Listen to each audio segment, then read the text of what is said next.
Ooh.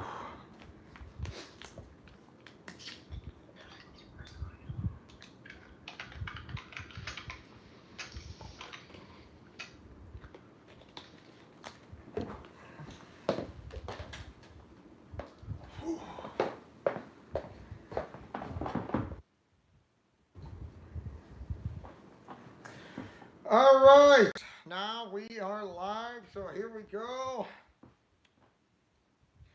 So, howdy, viewers and gamers alike out there. Wow, we just went from 3 people to 1, and now now 2 people, now back to 3. And all right, so can anyone hear me besides me in Austin? Because if you're good to go, I'm right here. I mean, Parker the Hurricane Thomas was here, and now Big Cammy has finally showed up.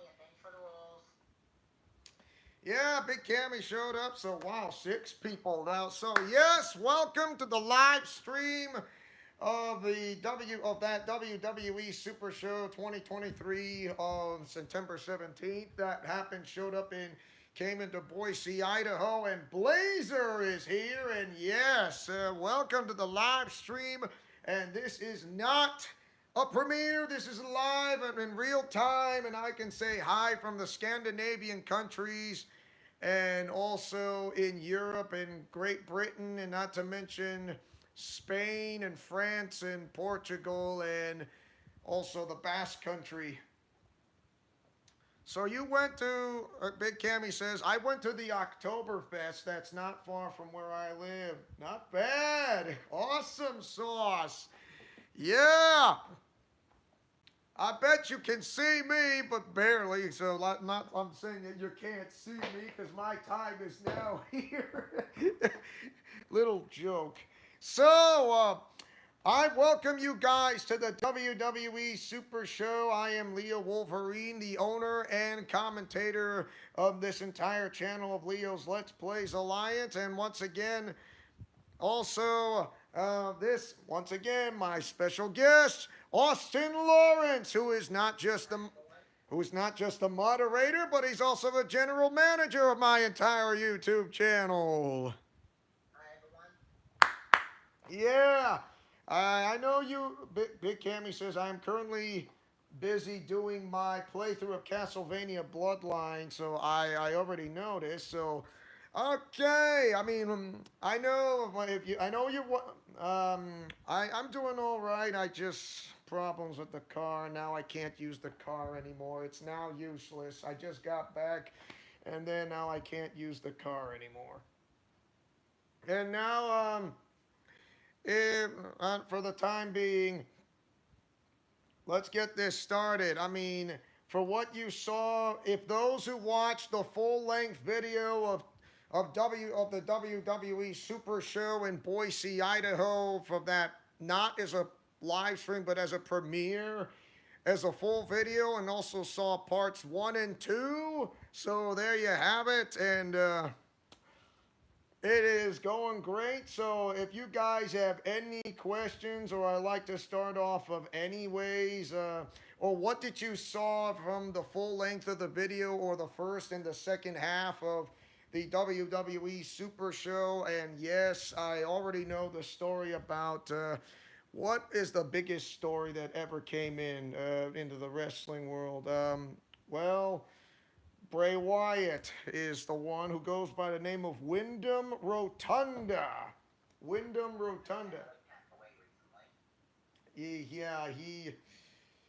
passed away, like, my goodness, somewhere either in late August or early September, because I was in Texas, and then I've heard the shocking news, and then what it kind of dawned at me, which I never thought I'd realize from what it was.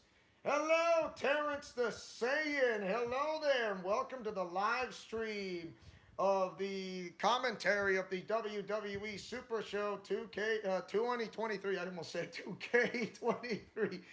That was funny. That was funny. That was almost. So yeah. Now, the biggest news. I was in Texas. I didn't even realize that Bray Wyatt actually passed away, to be honest. And the thing is, there is some information. Uh, can you check your spelling, Big Cammy? You kind of typed it wrong. You said, like, that's not how you say hi. That's not how you say hi. I'm sorry. That's not how you say hi. Uh, that's not how you say. Yeah, yeah, because I can see it from here on the chat. I'm not joking. So, Wyndham Rotunda. I mean, that's his real name. I know he's called Bray Wyatt, but his real name is Wyndham Rotunda because he started off with the Nexus, and then along with with Wade Barrett's group faction of the Nexus, and then you go with the then he goes with a little changing makeup, called himself Bray Wyatt, called the Wyatt family, and then you have it lasted for several years into that PG era, where the authority is, of course. You know how that works. So yeah, so so uh yeah, I'm gonna have to.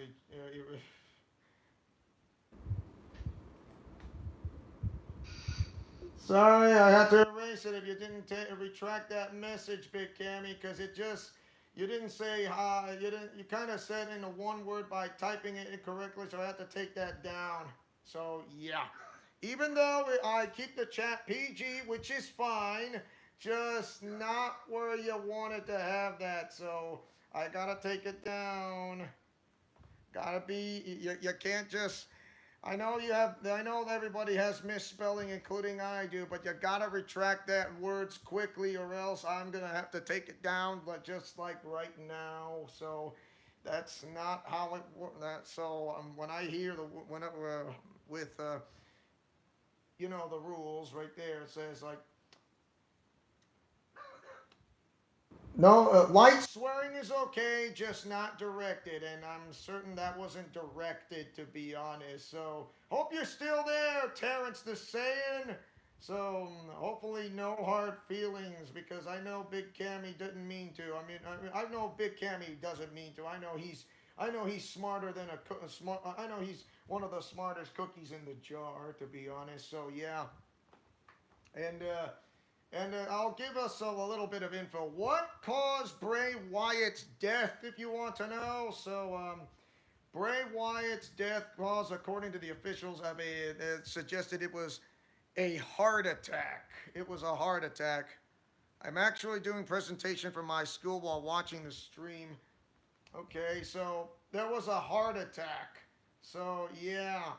The heart attack cases are rising among young adults at this time. Many fatal causes are coming to the fore with people in their 30s or 40s, and they're passing away due to start on heart attacks. And yeah, then he actually died at the age of 36, and leave he so he is survived by his family, Samantha Rotunda, along with the children of Kendall and Caden. So yeah, it's when I heard about the his death. If you want to know, it's I was in Texas. I cried literally, and it was it broke me, and I never wanted to hear. I thought this was a joke, and when I saw on the podcast of when Booker T was in a live stream in a podcast of someone, I don't remember, but when he said he got a text message, if someone says I got a text message from Triple H, and he said, and according to Triple H on the message says, um, I just got bad news, and Bray Wyatt just died of a heart attack. Like, what? Yeah, it's. Uh, I didn't want to. The shocking face, the look on Booker T's face was shocking, and then I didn't want to believe it, but it's actually true, and I cried, literally, and it was it was not the best news I ever wanted to hear. It was not the news I ever want to hear in such a way because it is so bad. It was it was it really broke me. I mean it literally deliberately I didn't want to hear it. I thought, but it's real. And and the only thing I wanted to do ever since I hearing about Bray Wyatt's death, when many paid a living tribute to Bray Wyatt, was that rocking chair, and then the popping in and out of the Fiend character, the Wyatt family, and all that. His last match was with LA Knight at the 2023 Royal Rumble in a Mountain Dew pitch black match. So where there are no countouts and no disqualifications. And it was that was the last time he was in that match. And so when I was at the 2023 Super Show, and there were, Seth Rollins. I would say he knows a little bit more about Bray Wyatt during his lifetime, and others. I mean, the OC has remember who Bray Wyatt is. Even Bailey, even though I don't like her, I wish I missed the babyface one. And some others, Drew McIntyre. Uh, my gosh, Otis from the Alpha Academy. Uh, and it's yeah, he when he laughs, he always likes to bring up a smile to everyone's face, like not on ring, not well, not like outside of wrestling. Outside of wrestling, he really brings out the best of people, and he he is just I and then I saw Braun Strowman also give some what he remembers, as well as Eric Rowan as well. I mean, first Luke Harper passed away somewhere in 2020, and now, or 2019, now Bray Wyatt, and I I was absolutely brokenhearted, and I really cried. I just don't know what, and I I don't know what to say. I if only this was a dream, but it's not. But it's real. It's real. I mean, that's how it is. If you guys Do you guys remember? I mean, I'm gonna start with Austin Lawrence, and then and after that, and I'll let you guys, if you remember anything. I mean, the best matches with Bray Wyatt. He fought with the OC. He fought with the Undertaker. Fought with the Shield. He fought with John Cena. He fought with anyone else. He fought with Finn Balor. Fought with the AJ Styles, and you know that one. Oh, okay. Look what Hurricane Parker the Hurricane Thomas says.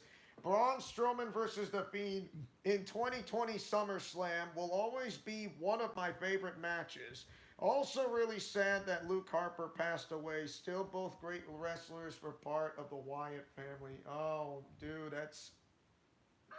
that is that is awesome. I do remember that match. It was he became a two-time Universal Champion. That's when Braun Strowman was still Universal Champion from when he won that title back in at WrestleMania 36, and he had the mandible claw. The first time he won that Universal title was on a Falls Count Anywhere match at Crown Jewel. It was at Crown Jewel, and yeah, you're in the Firefly house of the Fiend's universe, and it was a great man, the Falls Count Anywhere match, and then how did the Fiend survive from from literally I have no idea, but something out of the supernatural was absolutely incredible. It's just beyond my belief. And that. So, Austin Lawrence, do you? What is one of your favorite matches of what you saw? Even though you don't know much about Bray Wyatt or so, and I mean, I did see it. I was there when it debuted. I mean, I stopped watching wrestling past 2020. But one of my favorite, well, not exactly Max per se, but Max's, was his feud with Daniel Bryan. Daniel Bryan. There's like the one in the 2019 of the TLC, and the other is the actually that's the one in Survivor Series, and the other one is a strap match at the Royal Rumble. Yeah, those. Both of them were pretty good matches. Parker the Hurricane Thomas says, what made the match great was that the Fiend used mind games against Strowman as a way to get in his head. So I love the storylines in 2020. Oh yeah, that was the storylines from Bray Wyatt, who plays as the Fiend. I mean, that is absolutely great. And this is what Big Cammy said. Since we talking about Bray Wyatt, if this match would have been possible, who do you think will win, the Fiend or the Boogeyman? Ooh, that's a good question. I'm going to say I know who the Boogeyman is, but I'm going to say the Fiend usually because I'm not saying the Boogeyman is scared, but when it comes to the Fiend, when he hides behind a scary clown mask, he's kind of like Freddy Krueger and the Joker combined into one. It's just absolute genius. I would say the Fiend. Yeah, the Fiend. That and Parker the Hurricane Thomas says that's a great one as well as the one in a cage match when Brian betrayed the family was amazing. Oh, I remember that one. I remember that one. And when Daniel Bryan was part of the Wyatt family besides Randy Orton, which we'll come to that later on into that point. So Bray Wyatt, my gosh, Daniel Bryan. I'm now going by the name of Bryan Danielson in All Elite Wrestling. He decided to be a part of the Wyatt family, even though I absolutely agree. And then he betrayed the Wyatt family, and that was an amazing way to how to go from this. And like, I can't tell if the entire crowd was with the Wyatt family or against the Wyatt family. I don't know. It's a combination of both. You would say so, especially when it comes to with the Wyatt family versus John Cena as well. Yes, the John Cena and the Usos during that 2014 Payback pay-per-view match. And it was a last man standing match. So, yes, because anything goes in last man standing. Of course, the only way to win is to incapacitate your opponent, where where the opponent cannot stand up and hear the referee's count of 10. So yes, I mean the match can go anywhere. It doesn't have to be at the ring all the time, you know. Uh, which is incredible. So, if you want to know more about Bray Wyatt, whose real name is Wyndham Rotunda, I can give it to you, and it's right on Wikipedia. So I can give you this, and so here it is. Wyndham Lawrence Rotunda. I mean, it was in May 23rd, born on that month, 1987. Was an American professional wrestler. He was best known for his 10 years in WWE from 2010 to 2021. Then again from 2022 until his death in 2023, where he performed under the ring name Bray Wyatt. A high school state champion amateur wrestler and college football player in his youth. Yeah, you didn't realize he actually played football. To be honest, yes, he does. He does play football. I didn't know that. Now you know. Played in college football. Rotunda came from a family of. Play football. The Robert Simmons, man, just to name a few. Oh man, I mean, you see football players coming to the WWE. Goldberg's one of them. He played for the Atlanta Falcons, if you know what I mean. So he was a third generation professional wrestler, following in the footsteps of his grandfather, Blackjack Mulligan. Blackjack Mulligan. He was related to Blackjack. His grandfather named Blackjack Mulligan. That's his grandfather. That's his grandfather. I did not know that. Told us now. That's cool. Yeah, Brock Lesnar did play, was in wrestling, and he did play football. I'll give you that for the Minnesota Vikings. I'll give you true to that, Hurricane. I don't know if he was a defensive tackle, to be honest. All I know is that he played college football. I don't know if he was. I don't know if he was a defensive tackle or an offensive lineman. I don't know. I mean, unless I find out a little bit more about it, that would be great. His father was Mike. His father is Mike Rotunda, and two of his uncles, Barry and Kendall Windham. His younger brother, Taylor Rotunda, is also a professional wrestler, best known as Bo Dallas, if you recall, who goes by the name of Uncle Howdy. That's Bo Dallas. Uncle Howdy is Bo Dallas under the mask. Yeah, that's him. Uncle Howdy is Bo Dallas. So yeah, Bo Dallas. He's also from NXT. The same thing for Bray Wyatt, of course. Yeah. Alongside his brother, he held the FCW Florida Tag Team Championships twice, while in WWE, then Developmental Territory Florida Championship Wrestling, now called NXT. NXT. See?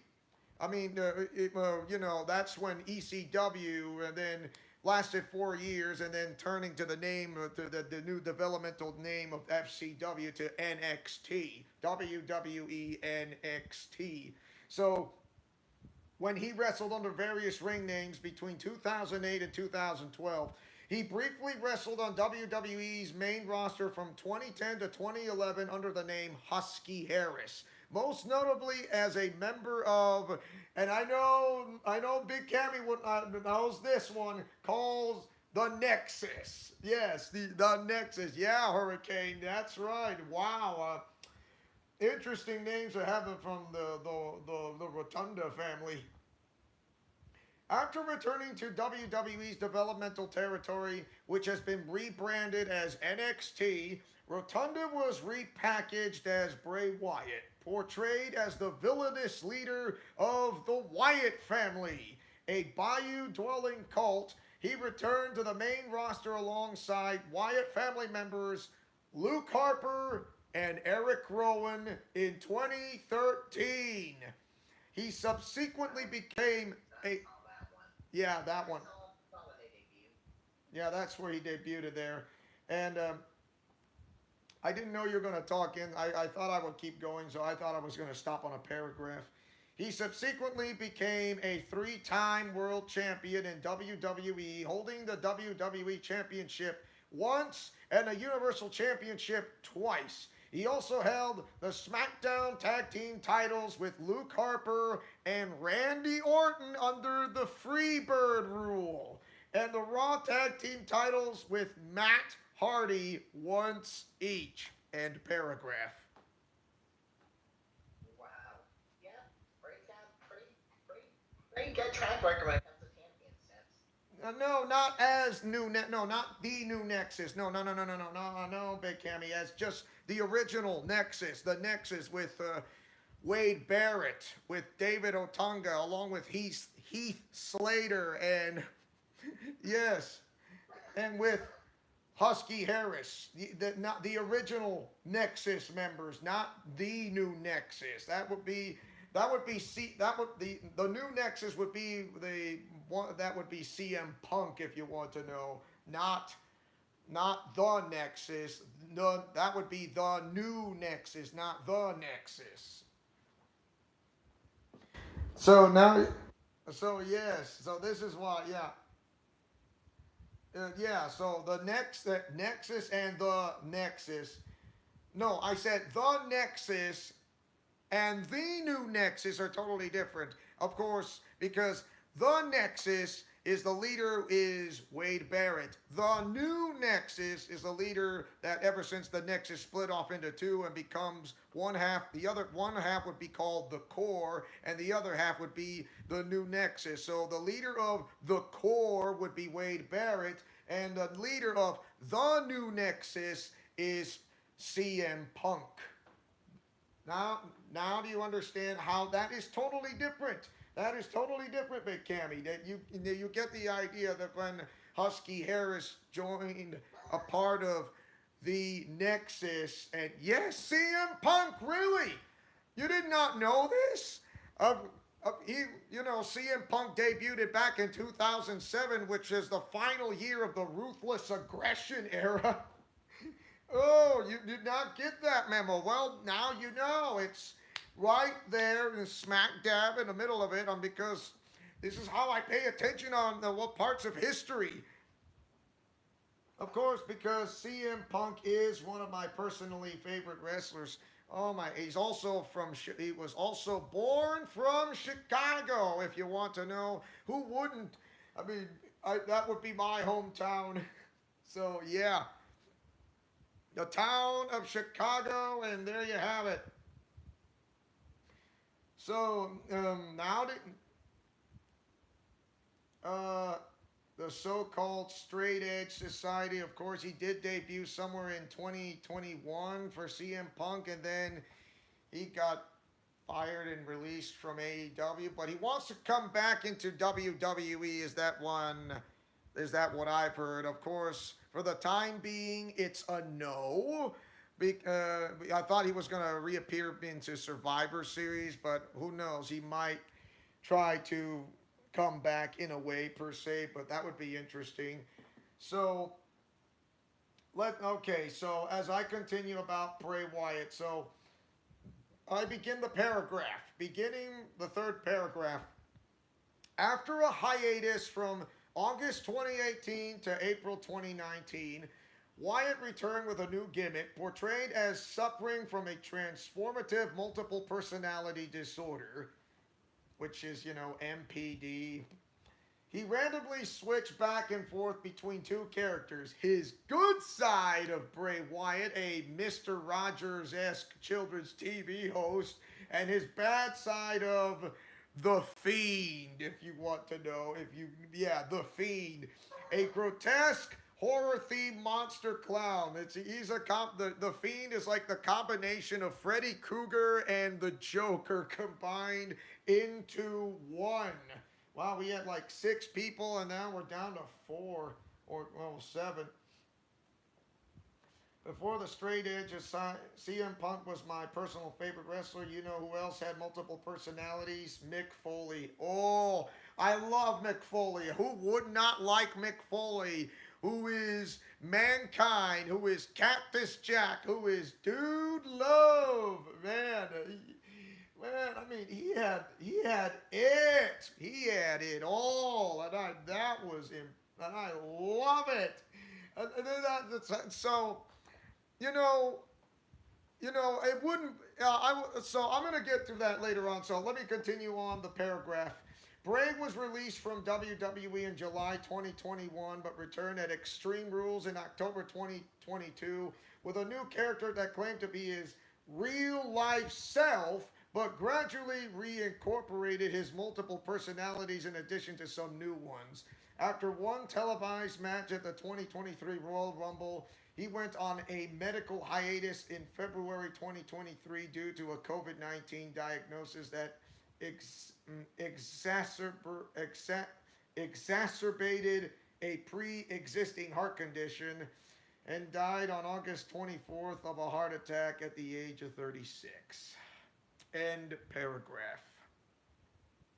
Side note, I wouldn't be surprised if Ray got the idea for the whole split personality thing off of Mick Foley. Really? Do you have an idea? I mean, if you think about it, the two of them are kind of similar. The whole split personality gimmick. Mm. I really like the split personality gimmicks of Mick Foley. I mean, without Mick Foley, I don't think Bray Wyatt wouldn't come up with something that Mick Foley would ever try to create in a way per se. So I am certain that would be if it weren't for Mick Foley, there wouldn't be no Bray Wyatt, there wouldn't be no Fiend, there wouldn't be no resurgence of Bray Wyatt, to be honest.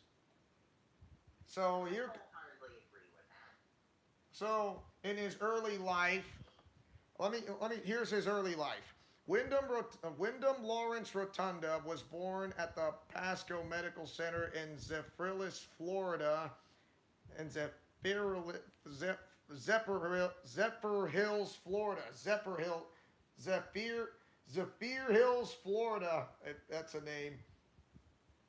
On May 23rd, 1987, his younger brother Taylor is also a wrestler, best known for performing under the name. Yes, he attended Hermondo High School, where he won a state wrestling championship at 275 pounds in 2005, the year of his graduation. He also played football as a defensive tackle and guard. Wow, so Hurricane got it right. Wow, he played defensive tackle. Now that's why. Rotunda played at the College of the Sequoias for 2 seasons, earning second team All-American honors as a sophomore offensive guard at the California Junior College. He earned a football scholarship to Troy University. Ooh, I know where that is. Troy is a part of the. My goodness. I would say it's an all-American conference, to be honest, or used to be called the Big East Conference, where he played college football for 2 years. He left Troy 27 credit hours short of earning a bachelor's degree after deciding to become a professional wrestler. End paragraph. Yes, and yes, Hurricane. Troy's part of the the American Athletic Conference. Yes, that one. Wow. The city of Troy is in Alabama, if you want to know, southern Alabama, and I kind of passed Troy once. The city of Troy. It's. I was in the state of Alabama for like one whole day while we were trying to moving back from Florida to Idaho, and it was, yeah, my goodness. So, his professional wrestling career. So, Wyatt made his in-ring debut in a dark match on a February 5th, 2009, an episode of Florida Championship Wrestling before it was called NXT. Defeating Brian Josie, Rotunda made his television debut in April 2009 using the name Alex Rotundo. He later changed his name to Duke Rotundo. In June 2009, he began teaming with his brother Bo at the FCW television tapings on July 23rd. The Rotundo brothers defeated the Dude Busters, Kalen Croft and Trent Beretta, to become the number one contenders for the FCW Florida Tag Team titles. The same night, they defeated Justin Angel and Chris Logan for the FCW Florida Tag Team Championship. They went on to retain the championship against Dylan Klein and Vance Archer and the team of Kurt Hawkins and Heath Slater. Yeah, those are members of the Nexus. The Nexus, with the faction with Wade Barrett. If you know what I mean. At the FCW television tapings of November 19th, the Rotundo brothers lost the championship to the Dude Busters. So there. Yeah, and now end paragraph. You know, I did not know this. I mean, both of these, they're actually kind of like twin brothers, to be honest. If you can think, if you, they almost look kind of similar if you look at them or if you think about it in a way per se. So I'm going to begin the next paragraph. On June 2nd, 2010, he joined NXT under the name Husky Harris. With Cody Rhodes as his WWE pro, Harris made his televised in-ring debut for the show that the following week on the June 8th episode of NXT, competing in a tag team match with Rhodes against Montel Vontavious Porter, if you know who that name is, MVP. Yes, the guy who created the Hurt Business. And Percy Watson, which they lost. Harris turned heel on the June 22nd episode of NXT by attacking announcer Matt Striker, just as Rhodes had done the previous week. The following week on NXT, Harris lost to MVP in a singles match and was ranked 7th out of the 8 rookies in the first poll, in which Harris' team won when he pinned Caval, but his team lost a rematch the following night on NXT.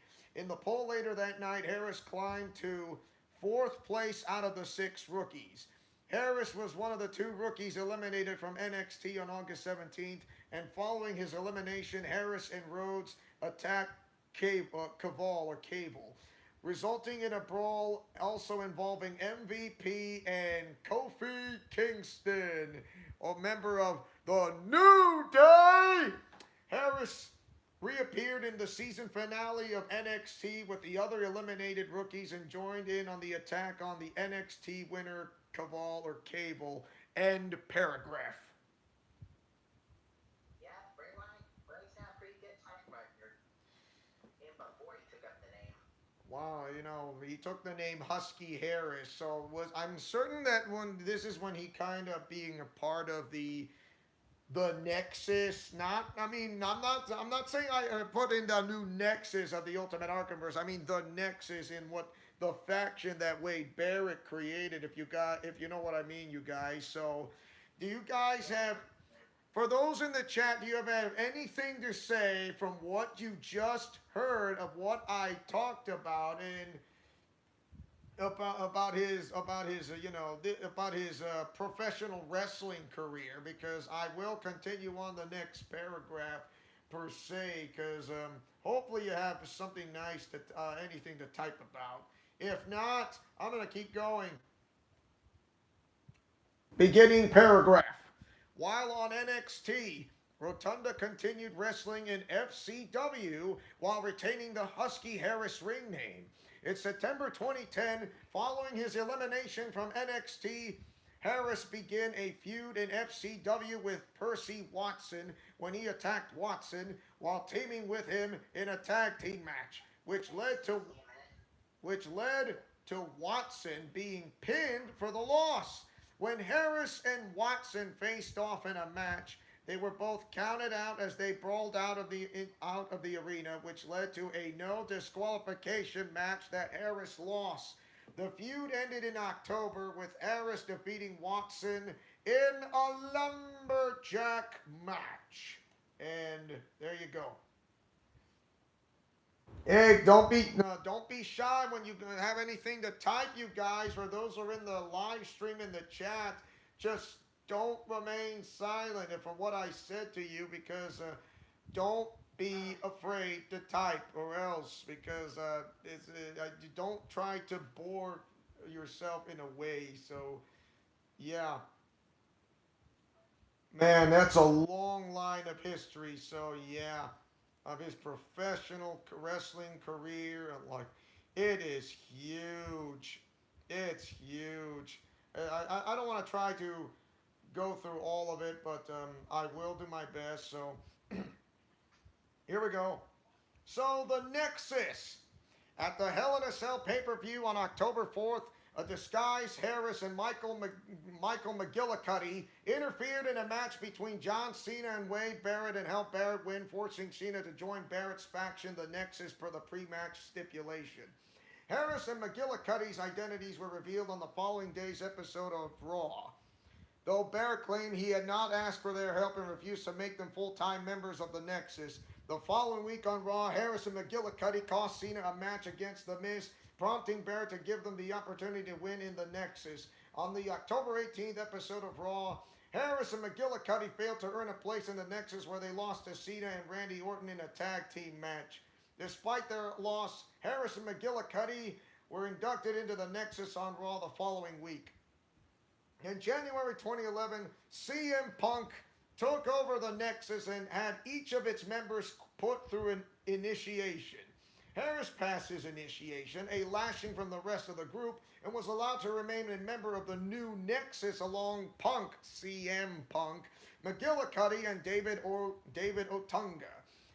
On the January 31st episode of Raw, Harris and McGillicuddy unsuccessfully challenged Santino Marella and Vladimir Kozlov for the WWE Tag Team titles, after which Orton attacked the duo as part of his rivalry with the Nexus and punted Harris on the head, which was used to write Harris off television as an end paragraph.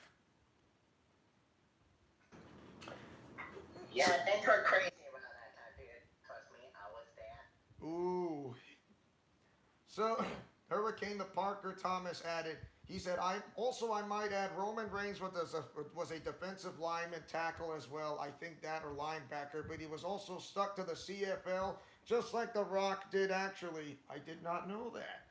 Which would lead to Randy Orton versus CM Punk to a WrestleMania 27 match. That is true, to be honest. It was the final year of the Ruthless Aggression era. So, the return to FCW. I'll begin paragraph. Following the punt by Orton on Raw, Rotunda returned to FCW and in March 2011 adopted the gimmick of the hockey mask wearing Axel Mulligan. Remember the name? Axel Mulligan? Blackjack Mulligan. Who is he? Who is the guy? Is it Jason from the hockey mask Jason from Friday the 13th? But the character never made it to FCW TV, and Rotunda continued to play the Husky Harris character on FCW TV. In August 2011, Harris became embroiled in his brother Bo's, Bo Dallas, then FCW Florida Heavyweight Champion, feud with Lucky Cannon and Damian Sandow. The two brothers later team up to defeat Cannon and Sandow. Later, Harris voiced his displeasure of Bo's relationship with Oksana. And when Bo suffered a legit injury, his title was vacated and a tournament set up to determine a new champion, during which Harris defeated Big E Langston to make it to the final.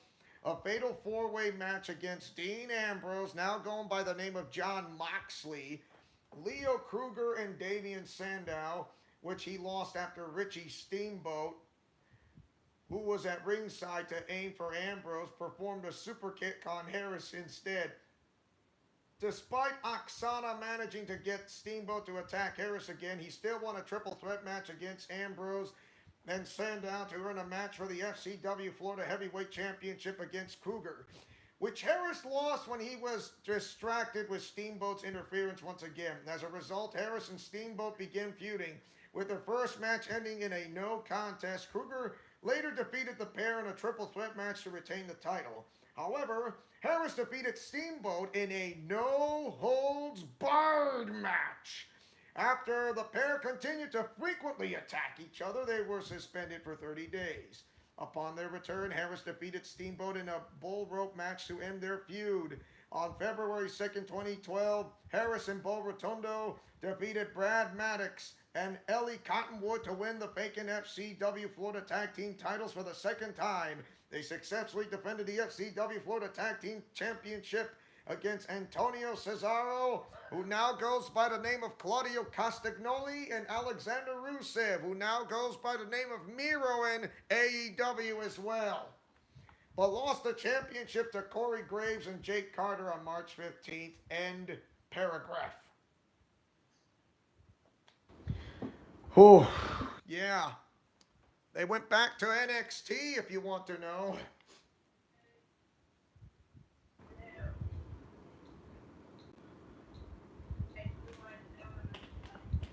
You know, you do realize there are those from wrestlers out of NXT go into the Royal Rumble, which is real interesting.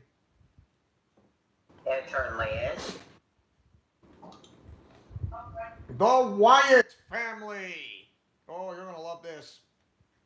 Beginning paragraph. In April 2012, Rotunda was repackaged as Bray Wyatt, who initially associated himself with Ellie Cottonwood in FCW. When WWE rebranded FCW into NXT Wrestling, Bray Wyatt debuted on July 11, 2012 episode of the rebooted NXT tape at Full Sail University when he defeated Aiden English. In July, Wyatt suffered a torn pectoral muscle and required surgery. Despite the injury, Wyatt continued to appear on NXT, founding a faction known as the Wyatt family in November, with Luke Harper as his first son,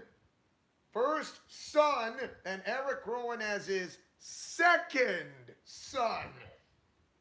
Yes, I mean, I did not know this. It's like you input the storyline. It's like creating the fanfic of your own universe, which absolutely works. It really works. More to that. We'll get back to that later in a second. Wyatt had his first match back from injury on the February 21st, 2013 episode of NXT, where he defeated Yoshitatsu. Wyatt suffered his first loss on the March 13th episode of NXT to Bo Dallas. Oh, okay, sorry, Bo Dallas. On the May 2nd episode of NXT, Wyatt lost to Chris Jericho. On the May 8th episode of NXT, Harper and Rowan defeated Adrian Neville and Oliver Gray to win the NXT Tag Team titles. On the July 17th episode of NXT, which was taped on June 20th, Harper and Rowan lost the NXT Tag Team titles to Neville and Corey Graves. End paragraph. Man, pretty eventful time. For the Wyatts. So, the Wyatt family were on NXT for quite some time, about maybe a year to a year and a half, perhaps. And yes, the Shield was still there. Yeah, I remember good old Shield. So, as I'm going to continue on, beginning the paragraph. From the May 27th episode of Raw, WWE aired vignettes promoting the upcoming debut of the Wyatt family. The vignettes showed the Wyatt family's backwoods origins and Rowan wearing a lamb mask. On the July 8th episode of Raw, the Wyatt family made their debut by assaulting Kane, the Demon's favorite son. The Wyatt family continued their attacks on wrestlers such as R-Truth, Justin Gabriel, I know that name, Drew McIntyre, Heath Slater, and Jinder Mahal, known as 3MB. Yeah, not a very good group, and they suck. While sending cryptic messages to Kane asking him to follow the buzzards. When I mean follow the buzzards. Right there. Yeah, follow the buzzards.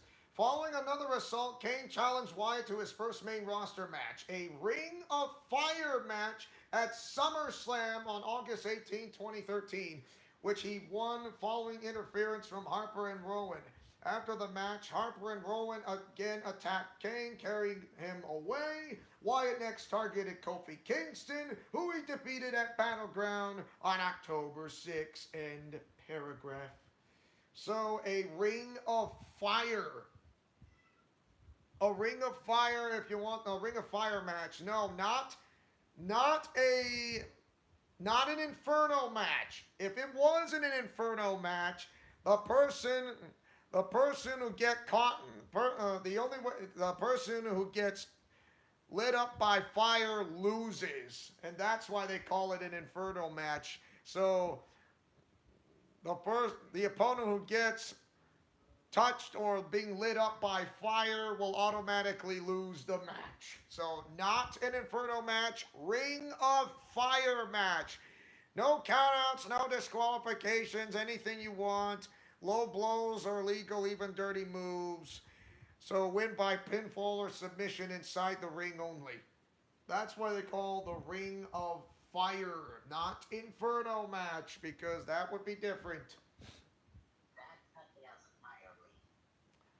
So yeah, Inferno match. Well, that means not only you have to. It's not the only way to win is to set your opponent on fire. Also means the opponent who gets set on fire will automatically sign their death warrant. Not good news. So that's why Inferno matches are kind of gritty, if you want to know, because the opponent catches himself on fire, not in a good way. Okay, now beginning paragraph. Harper and Rowan lost to CM Punk and Daniel Bryan at Survivor Series on November 24th. The Wyatt family defeated Bryan in a handicap match at TLC, Tables, Ladders, and Chairs on December 15th. On the final Raw of 2013, Bryan defeated Harper and Rowan in a gauntlet match so he could face Wyatt, but they interfered for a disqualification, attacked him until Bryan gave up and joined the group. Wyatt punished Bryan after they failed to find success, leading to Bryan attacking the other members of the Wyatt family on the January 13th episode of Raw to signal him breaking free of the group. At the Royal Rumble of January 26th, Wyatt defeated Bryan. Later that night, the Wyatt family cost John Cena his WWE World Heavyweight Championship against Randy Orton, with the Wyatt family attacking Cena afterwards. On the January 27th episode of Raw, the Wyatt family attacked Bryan, Cena, and Sheamus during an Elimination Chamber qualifying match against The Shield. Meaning Bryan's team won by disqualification, and The Shield lost a chance to enter the Elimination Chamber match. At the event of February 23rd, the Wyatt family defeated The Shield. They later interfered in the Elimination Chamber match, which caused Cena to be eliminated. End paragraph. Yeah, those matches were famous used in the Attitude Era. Oh, definitely. I mean, who wouldn't? In the Attitude Era, my gosh, I mean, the Elimination Chamber, it's actually from the Ruthless Aggression Era, and that idea was created by none other than the Hall of Famer of WWE, Eric Bischoff. Yep, that's him. That's the guy. I think he's the one who created the Elimination Chamber for such a, ever since you got the Elimination Chamber from going on. It was in the Ruthless Aggression Era. Ruthless Aggression Era.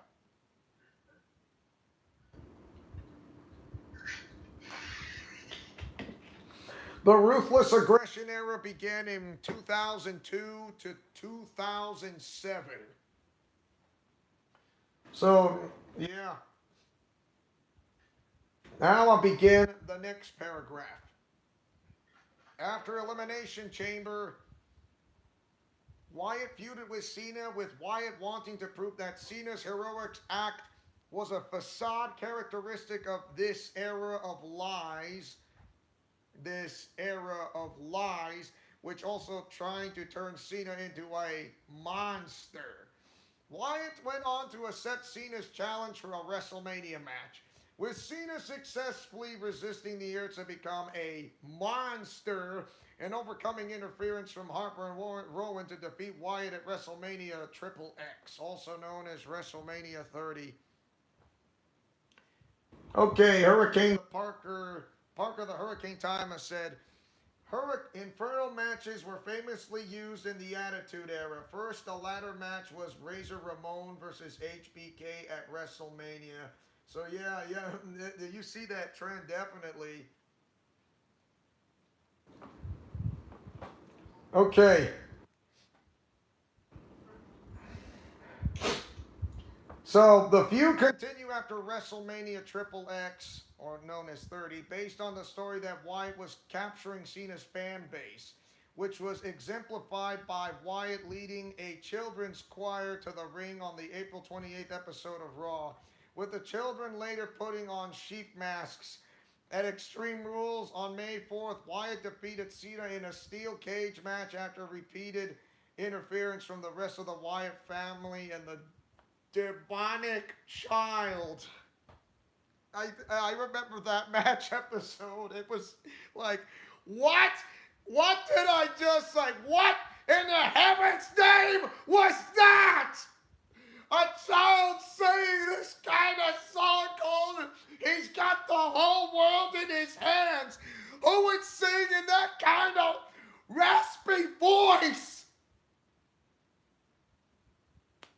Wow, it just, but okay, but more, I'll continue on. Cena's feud with Wyatt continued with a last man standing match being set up for Payback on June 1st, where Cena buried, where Cena buried Wyatt under multiple equipment cases to win the match and end the feud. On June 13th episode of SmackDown, Wyatt defeated Dean Ambrose to qualify for the 2014 Money in the Bank ladder match for the vacant WWE World Heavyweight Championship on June 29th, which Cena won. The following night on Raw, the Wyatt family attacked a returning Chris Jericho. This led to matches between Wyatt and Jericho at Battleground on July 20th, which Jericho won. And at SummerSlam on August 17th, where Wyatt won a rematch despite Harper and Rowan being banned from ringside. The feud with Jericho ended on the September 8th episode of Raw when Wyatt won a steel cage match by escaping the cage. End paragraph. Wow, it's oh my goodness. I can't believe what I saw was it's a demonic child. And that is a match I remember. It was oh man, it's like you got to go through hell in a cell and go through hell and back in a steel cage, and then all of a sudden this happened, and it's just wow. I'm never gonna forget this. Can you guys imagine? I don't know if you remember watching a video such as that in a way per se, and that was, it's just, it is incredibly, I don't know how a demonic child saying he got the whole world in his hands, and it was freaking me out. And like the first time I saw it, what the hey? You guys, do you have any reactions on this? Because I do. To me, it's like, I don't know what I just saw. That moment in one word. Weird. Weird it is. I mean, I just don't understand. It's like, this is just beyond my imagination. To try to sing this weird, modified, raspy voice of like, yeah, two words. Hurricane Parker the Hurricane Thomas says this, 2 words: pure chaos. Yes, I agree with you 100%. Pure chaos. Like what? Like, oh my gosh. It's like I'm going through hell and back by seeing this. Like it's just absolutely. I just don't know what to say. I don't know what I saw. It's like what what what in the heavens name was that? I don't know. I what did I just see? I can't understand what is going on here anymore. Ugh. Okay, the new face of fear. Oh, okay, let's begin. Paragraph right here. Beginning on September 29th, vignettes were shown of Wyatt setting Harper and Rowan free. Wyatt returned alone at Hell in a Cell on October 26th during the main event match between Dean Ambrose and Seth Rollins, costing Ambrose the match in the following weeks. Wyatt taunted Ambrose while offering to fix him like he had done with Harper and Rowan. On November 23rd at Survivor Series, Wyatt defeated Ambrose by disqualification after Ambrose used a steel chair to attack Wyatt. At TLC Tables, Ladders, and Chairs on December 14th, Wyatt defeated Ambrose in a Tables, Ladders, and Chairs match. Wyatt once again defeated Ambrose on a December 22nd episode of Raw in a Miracle on 34th Street fight. The feud culminated in an ambulance match on a January 5th, 2015 episode of Raw, which Wyatt won to effectively end the feud.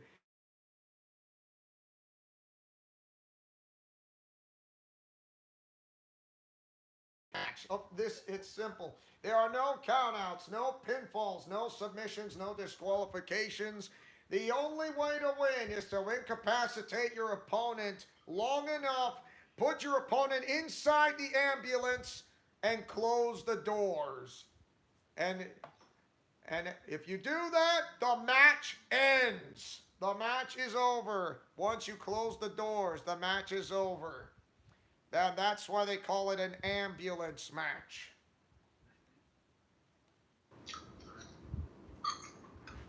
Now I begin another paragraph.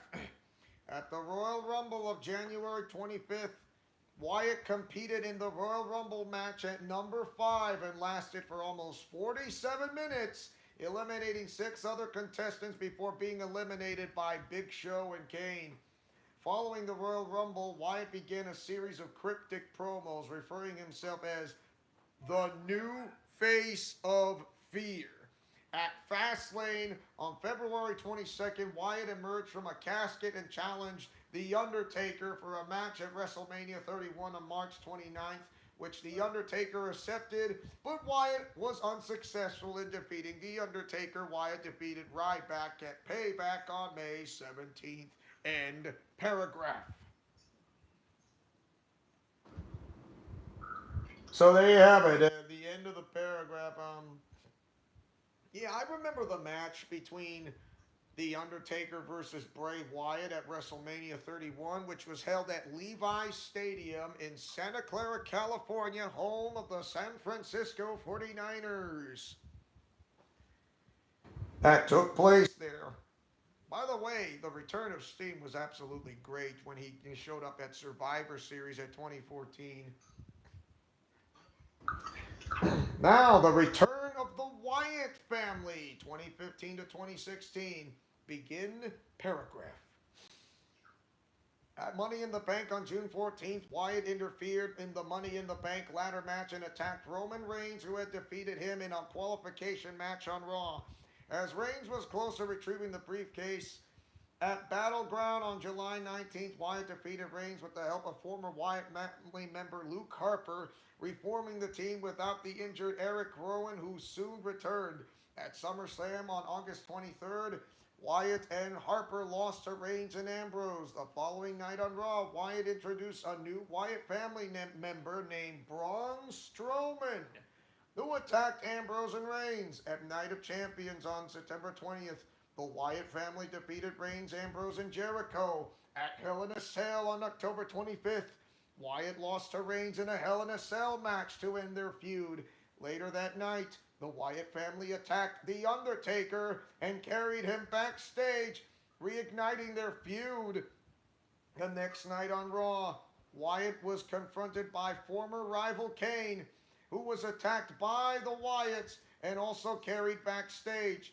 On the November 9th episode of Raw, the Brothers of Destruction returned and attacked the Wyatt family.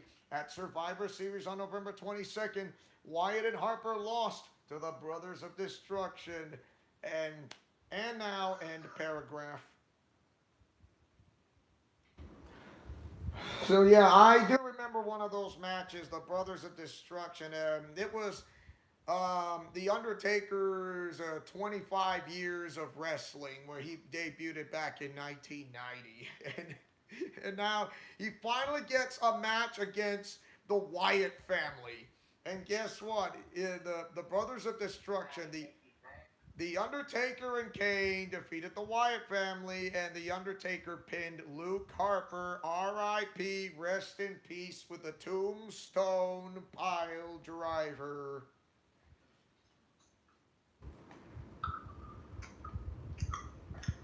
Now I begin another paragraph. At TLC, Tables, Ladders, and Chairs on December 13th, the Wyatt family defeated Team ECW in an 8-man tag team elimination tables match.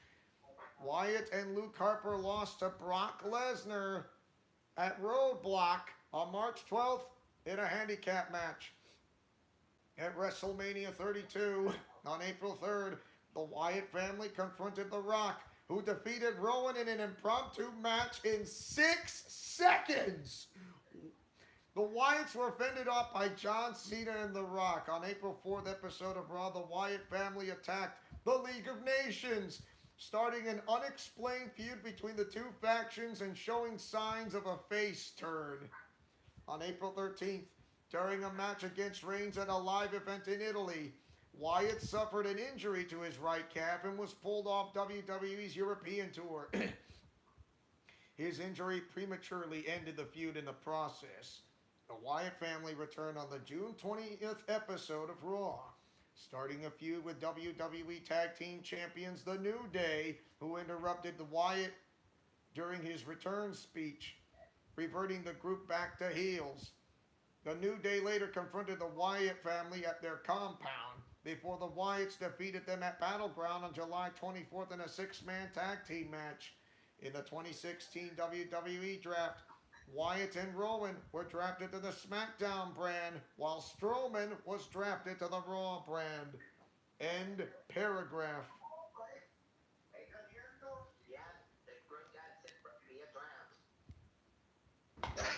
Dude, I will shoot you. I will shoot you. You need to move. It's free. Is there something going on? It should be on. No, that's my grandparents playing that. Oh. Keep my cat Felix away from the door. That cat's always been a little troublemaker. I see. You know, I haven't heard Big Cammy talk at all very much. I mean, I don't mind Hurricane Parker Thomas say something. I don't see others talking. You know, I mean, okay, beginning paragraph. Oh. So, on August 16th episode of SmackDown, Wyatt walked away from Rowan after he lost his match against Dean Ambrose, leaving Rowan's sheet mask on Wyatt's rocking chair. Wyatt confronted Randy Orton, who he called damaged, and challenged him to a match at Backlash, which Orton accepted on the August 30th episode of SmackDown. At Backlash on September 11th, Wyatt attacked Orton before the match, winning by forfeit. Wyatt then faced Kane in a no-holds-barred match. when he lost when Randy Orton interfered. Orton then challenged Wyatt to another match at No Mercy on October 9th, which he accepted and won with the help of the returning Harper. On the October 25th episode of SmackDown, Orton interfered on Wyatt's behalf in his match with Kane and joined the Wyatt family. Yes, he can hear voices in his head. that is so yeah, I kind of remember how Randy Orton did kind of join the faction of the Wyatt family. So I'm guessing he also has memorable moments of how it happened. Yeah, he was part of the Wyatt family for a time. So yeah, I mean this is where it becomes something interesting from 2016 to 2017, and here we go. Beginning paragraph. At Survivor Series on November 20th, Wyatt and Orton were the sole survivors for Team SmackDown in the traditional 5-on-5 Survivor Series elimination match after Orton saved Wyatt from a spear from Roman Reigns. The pair then began focusing on stopping the momentum of American Alpha and to a bigger degree capturing the SmackDown Tag Team titles, defeating them in a match to become the number one contenders. At Tables, Ladders, and Chairs on December 4th, they won the championship from Heath Slater and Rhino. Yes, he's a Hall of Famer, Rhino, from out of ECW, marking Wyatt's first title win in WWE.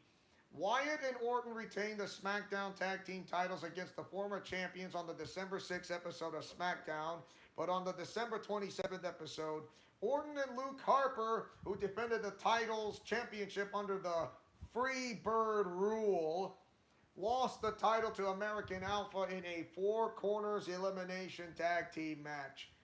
This started descent between Harper and Orton, who faced each other on the January 24, 2017 episode of SmackDown, which is SmackDown Live back then. Of course, your commentators were John Bradshaw Layfield, David Otunga, and Mauro Ranallo, as I remember.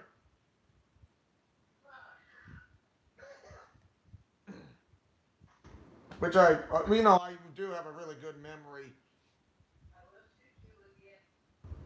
I don't want to know what she said. Okay, who face Okay, to Wyatt delivering Sister Abigail to Harper, exiling him from the group.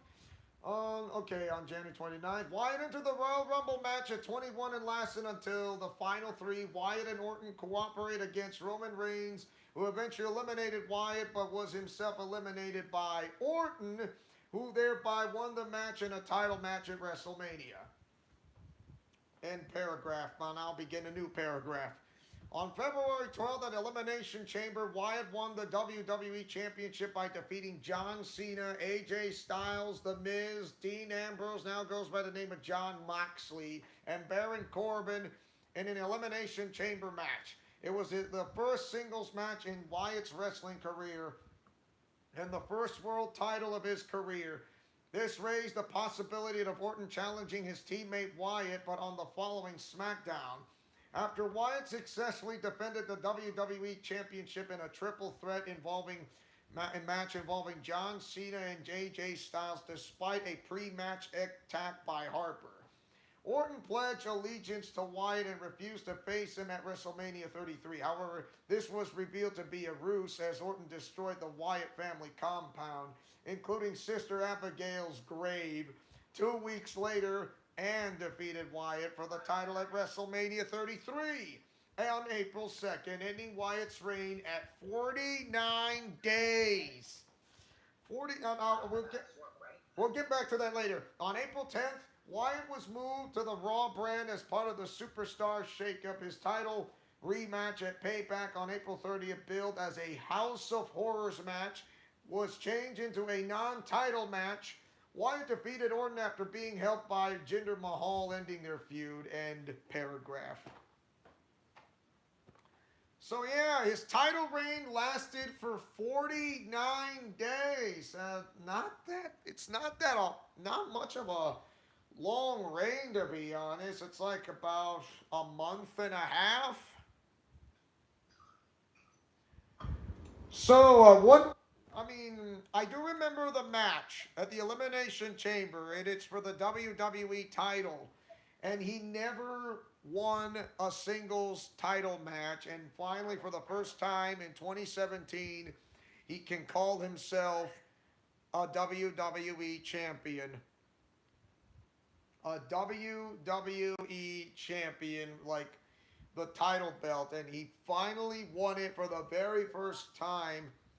And it will last it, and his title reign lasted from 49 days. So the Elimination Chamber to WrestleMania 33 in Orlando. It was that was new.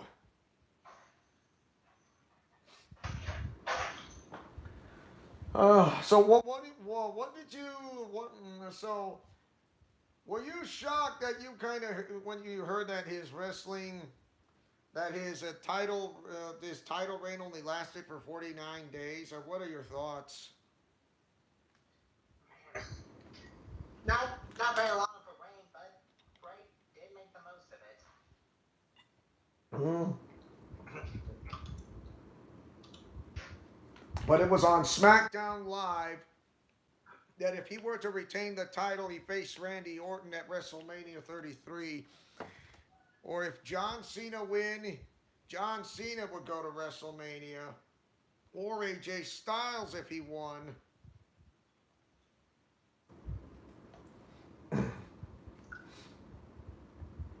Now you got the leader of worlds of 2017 to 2018. So here we go. At Extreme Rules on June 4th, beginning paragraph, Wyatt failed to become the number one contender for the Universal Championship in a fatal five-way match won by Samoa Joe. After Seth Rollins was unveiled on the cover of WWE 2K 2018, Wyatt targeted him and defeated him both at Great Balls of Fire on July 9th and again on the following Raw. Wyatt then began a feud with Finn Balor, resulting in a match between the two at SummerSlam on August 20th, which Balor won under his Demon King persona. Wyatt again lost to Balor at No Mercy on September 24th. They were set to have a third match at TLC, Tables, Ladders, and Chairs, on October 22nd, but Wyatt was unable to compete due to an illness concern and was replaced in a match by AJ Styles, bringing the feud between Wyatt and Balor to a quiet end. Wyatt returned on the November 13th episode of Raw, facing Jason Jordan in a losing effort. Wow, he was on a losing streak, I'll give you that. End paragraph. I did not know he was on a losing streak. It was a great run for Bray. I mean, for 49 days he held the title hurricane. For 49 days. He held that title for 49 days. I begin the paragraph. In November, Wyatt began a feud with Matt Hardy, resulting in Hardy's broken gimmick reemerging. The two fought again on Raw 25 years on, Raw is 25 instead of Raw is 30. On January 22nd, 2018, which Wyatt won. On January 28th, Wyatt entered the Royal Rumble match at number 8, but failed to win after Wyatt and Hardy eliminated each other simultaneously. At Elimination Chamber on February 25th, Wyatt lost to Hardy. On March 19th episode of Raw, after losing to Hardy in an ultimate deletion match, Wyatt was pushed into the Lake of Reincarnation where he disappeared. Don't ask. That's how it happened. At WrestleMania 34 on April 8th, Wyatt returned and turned face after he interfered in the Andre the Giant Memorial Battle Royal, helping Hardy win. They form a team and won the vacant Raw Tag Team titles on April 27th at the Greatest Royal Rumble, defeating Cesaro and Sheamus. They lost the titles to the B Team, Bo Dallas and Curtis Axel, in their first pay-per-view title defense on July 15th at Extreme Rules. On the July 23rd episode of Raw, they invoked their match clause against the B Team but were unsuccessful. Soon after, Hardy took time off to heal his injuries, disbanding the team. The reason WWE disbanded the team was because they grew tired of them both pitching several ideas for their characters. End paragraph. Yeah, I mean, they're a tag team with Matt Hardy. Yeah, I do remember that one. I mean, the Hardy Boys came back in 2017, as I recall, and then you see Matt and Jeff Hardy go into singles competition, and then you see Matt Hardy come back in a tag team competition. So then that would be Bray Wyatt. Yes, when Hardy was Delete. Yeah, the leader of worlds.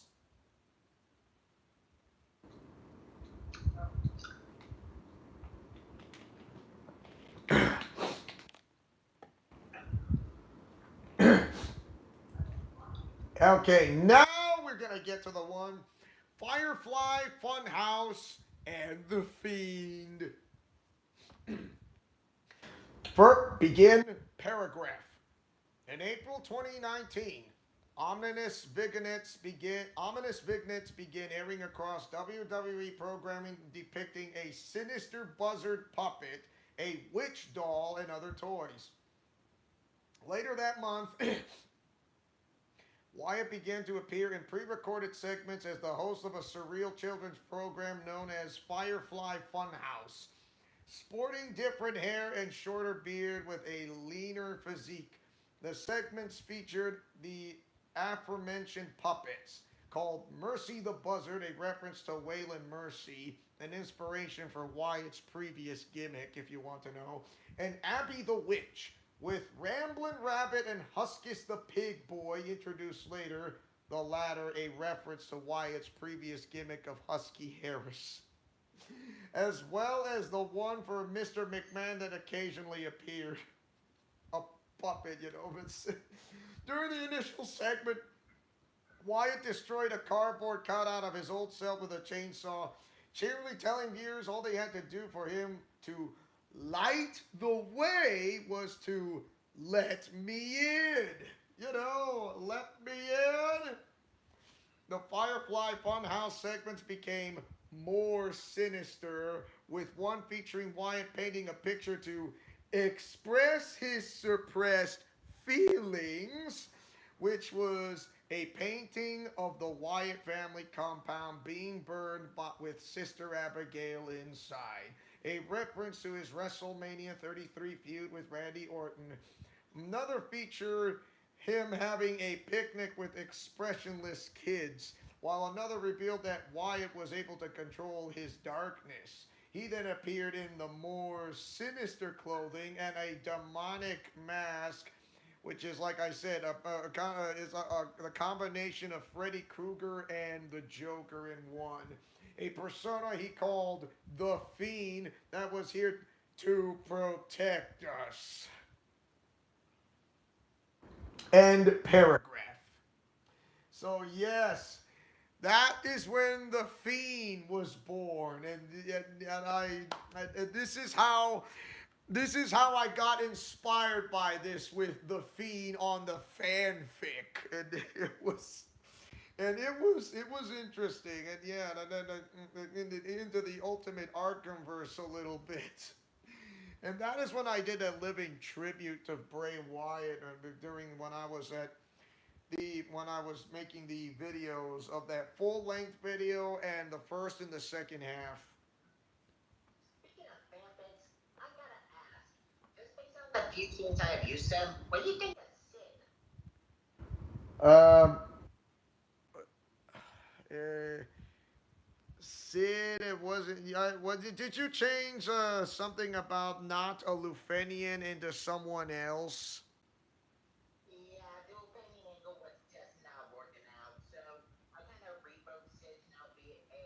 treasure hunting engineer with electrical powers. Wouldn't that be kind of? I'm not saying minus the power thing. So similar to that of Philia, who is a treasure hunter, Kind of. or is it a globetrotter like Laura Croft? Yeah, yeah, he would probably get along with Warcraft pretty well. Keep in mind, since the Sid name came from the Final Fantasy series, there are several characters who have used the name Sid. I just kind of picked three different versions of the character to splice them together.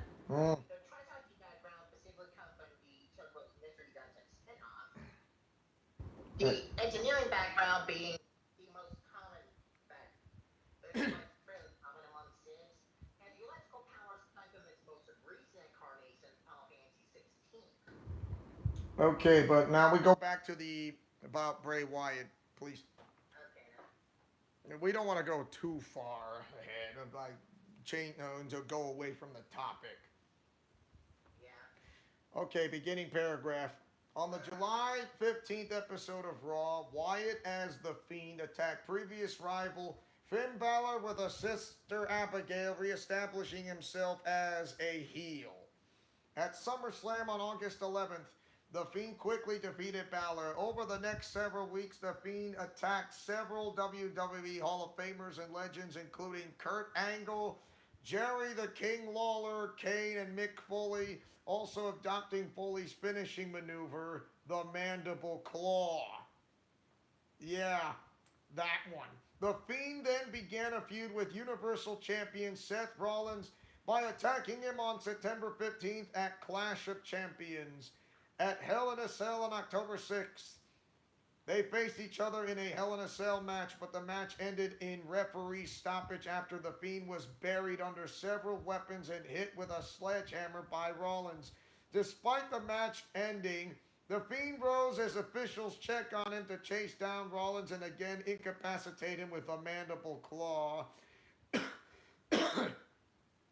The finish was noteworthy for the response from the fans in attendance, who booed loudly and chanted negatively after he was drafted to the SmackDown brand during the 2019 draft. The Fiend defeated Rollins on October 31st at Crown Jewel in a Falls Count Anywhere match to win the Universal Championship. The title was subsequently transferred to SmackDown due to Wyatt being a member of the brand. End paragraph. So yes, he attacked them. He did took on some for Hall of Famers, going up against Finn Balor. And then, when I heard about that, the referee ended the match ended from by a referee stoppage. When the Fiend was buried under several weapons and it was hit with a sledgehammer, and the Fiend rose as officials check on to chase down Rollins and again incapacitate him with a mandible claw. Like, what? Yeah, that's how it happened. It's it was scary. Wow, Blazer was here and now he's not. Big Cammy was here and I don't know what's gonna happen next. And then Terrence the Saiyan was here and then he left. And you guys, you do realize you don't have to remain silent. You can say anything, but what you need to remember exactly what's what by understanding. I'm not saying I'm not saying you don't have to be bored, because you need to be active. Don't just be bored. I'm going to continue the next paragraph. After his title victory, Wyatt introduced two new belt designs. The first one, which is Firefly Funhouse character held, was a blue strap version to signify its move to SmackDown, while the other was a custom belt for The Fiend, which I saw. The latter design featured his face in place on the center plate and on the black and red worn leather strap, as well as his phrase, "Hurt, Heal, and Let Me In" on the strap. The word Me being represented by the Fiend's face. Wyatt retained the title against Daniel Bryan, now go by the name of Bryan Danielson because he's now in All Elite Wrestling, on November 24th at Survivor Series. After Bryan accepted a rematch on the following SmackDown, the Fiend attacked Bryan and ripped out his hair. With Bryan absent the following week, Wyatt started a short feud with The Miz, culminating in a non-title match at TLC, Tables, Ladders, and Chairs, on December 15th, where Wyatt, wrestling for the first time as his Firefly Funhouse character, defeated The Miz.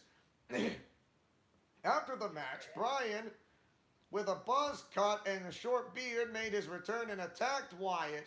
At the Royal Rumble of January 26, 2020, The Fiend defeated Bryan in a strap match to end their feud. End paragraph. Oh, that's how it happened. Now begin the next paragraph.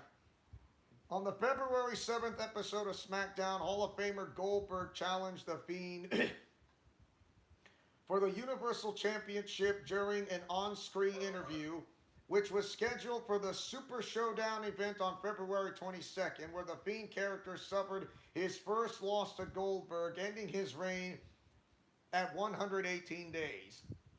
That I remember.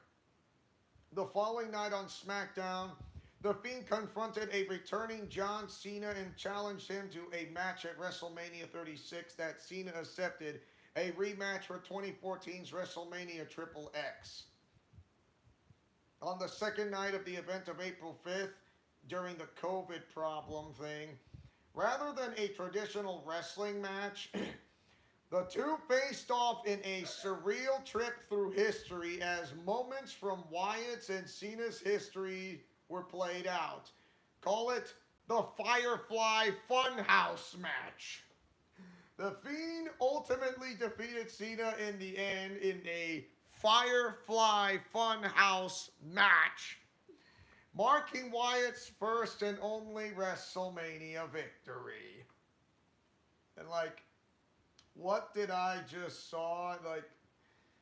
I don't know. This is absolutely weird. And what kind of match is this anyways? If you remember watching that match at WrestleMania 36, the Bray Wyatt versus John Cena in a Firefly Funhouse match, yeah, it's like the fanfic comes to life with both of those reenacted histories of themselves. And yes, that's how it happened. It's like, what? It's like you're doing this fanfic and a little bit of something you see, then you add a bit of Japanese anime, and who knows? I have no idea. And now begin the next paragraph. On the April 10th episode of SmackDown, Wyatt challenged new Universal Champion Braun Strowman, who won the title at WrestleMania. A title match was scheduled between the two at Money in the Bank on May 10th, which Wyatt and his Firefly Funhouse character lost.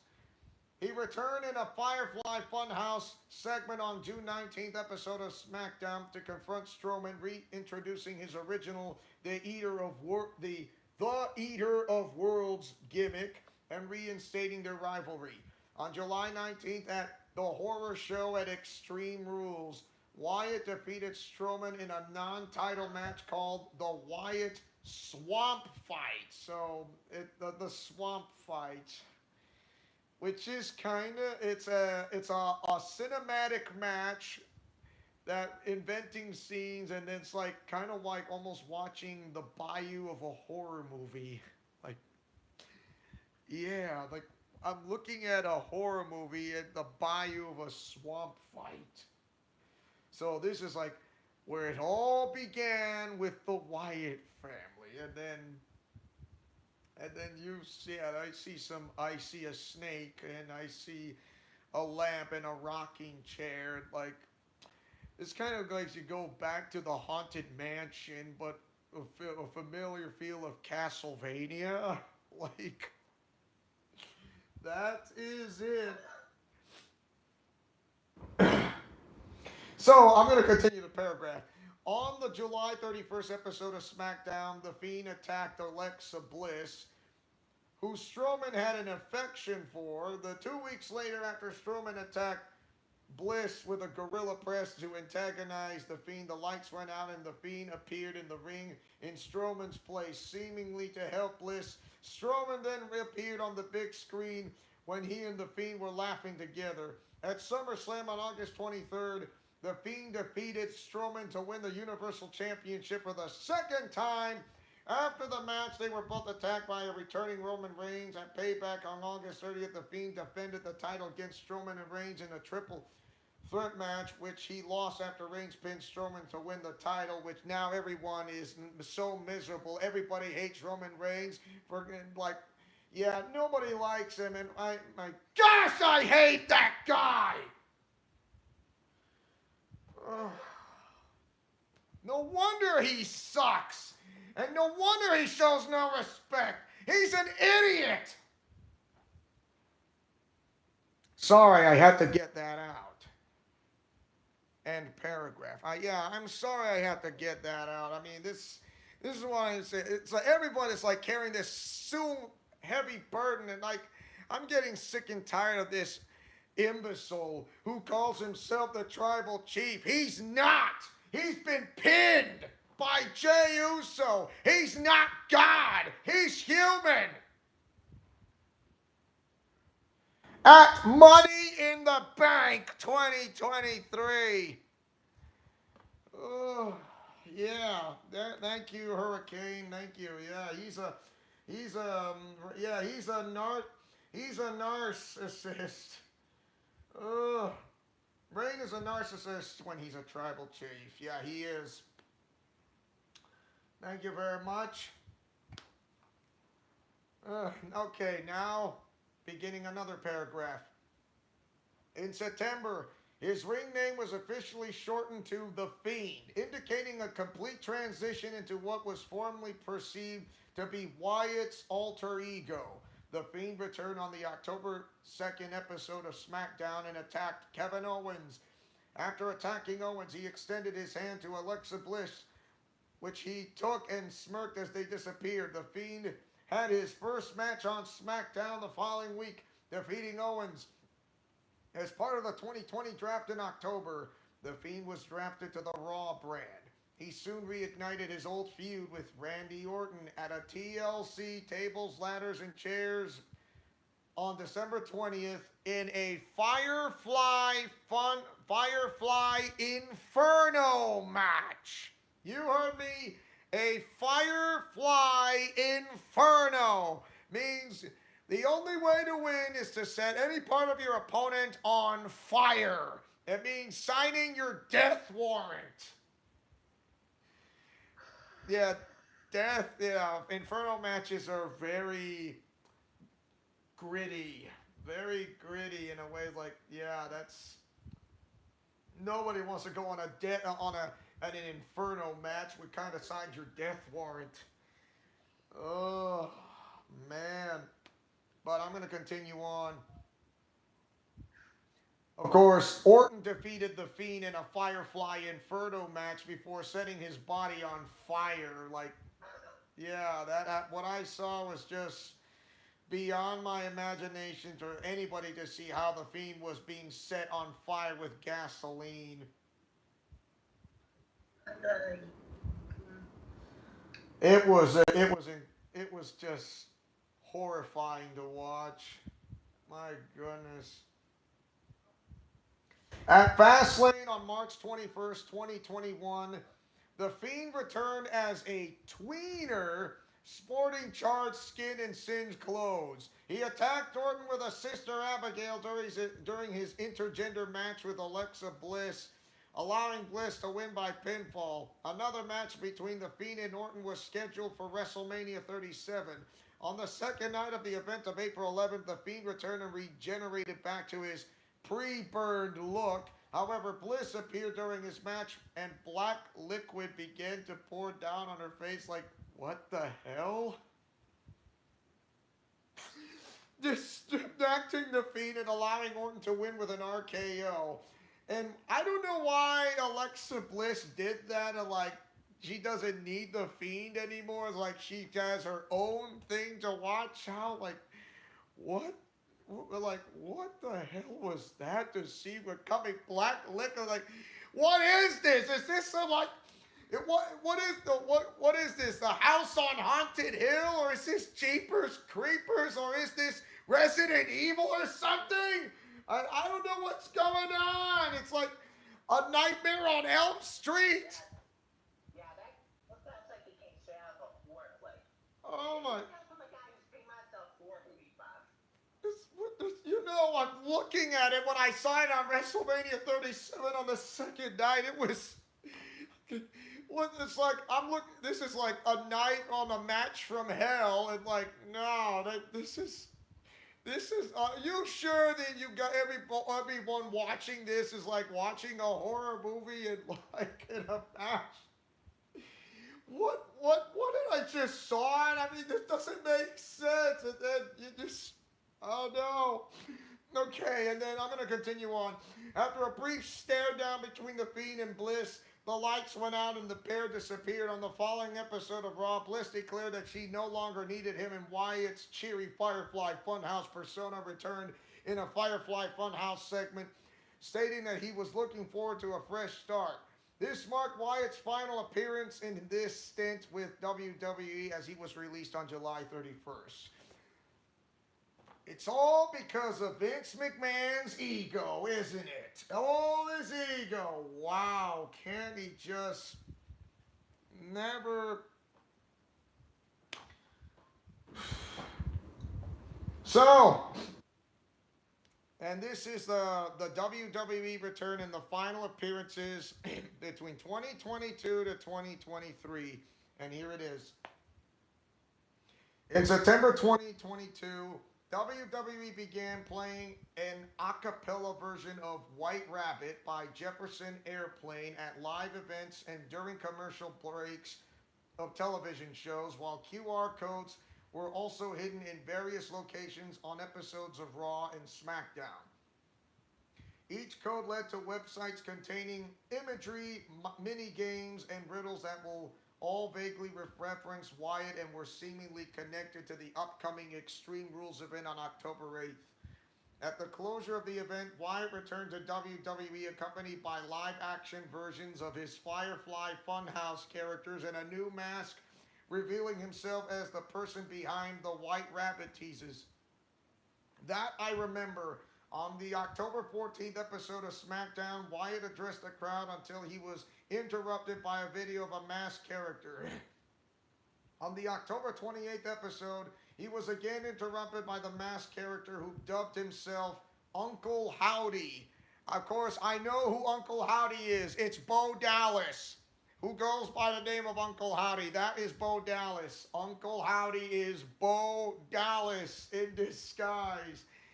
Because why? He is. He was actually released a few years back, and then finally came back under head of creative Triple H, which was genius.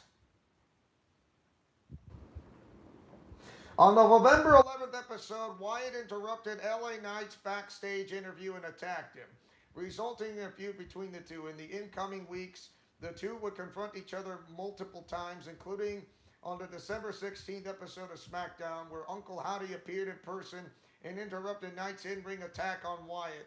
On the December 30th episode of SmackDown, a pitch-black match between Wyatt and Knight was announced for the Royal Rumble event, which was a anything-goes type match that can only be ended by pinfall or submission inside the ring only. That same episode, Howdy appeared and attacked Wyatt with Sister Abigail, confusing Knight. On the January 20th, 2023 episode of SmackDown, the Firefly Funhouse and its characters returned. At Raw is 30, also known as Raw is Triple X, the 30th anniversary of Raw, Wyatt interrupted LA Knight in a segment with The Undertaker, in which Undertaker seemingly gave Wyatt his approval in what many called a passing of the torch moment.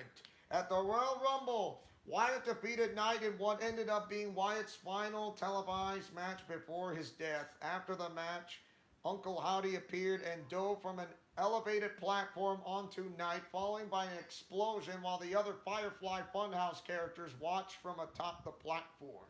End paragraph. Yeah, I saw the whole thing on that pay-per-view event. I'll begin another paragraph.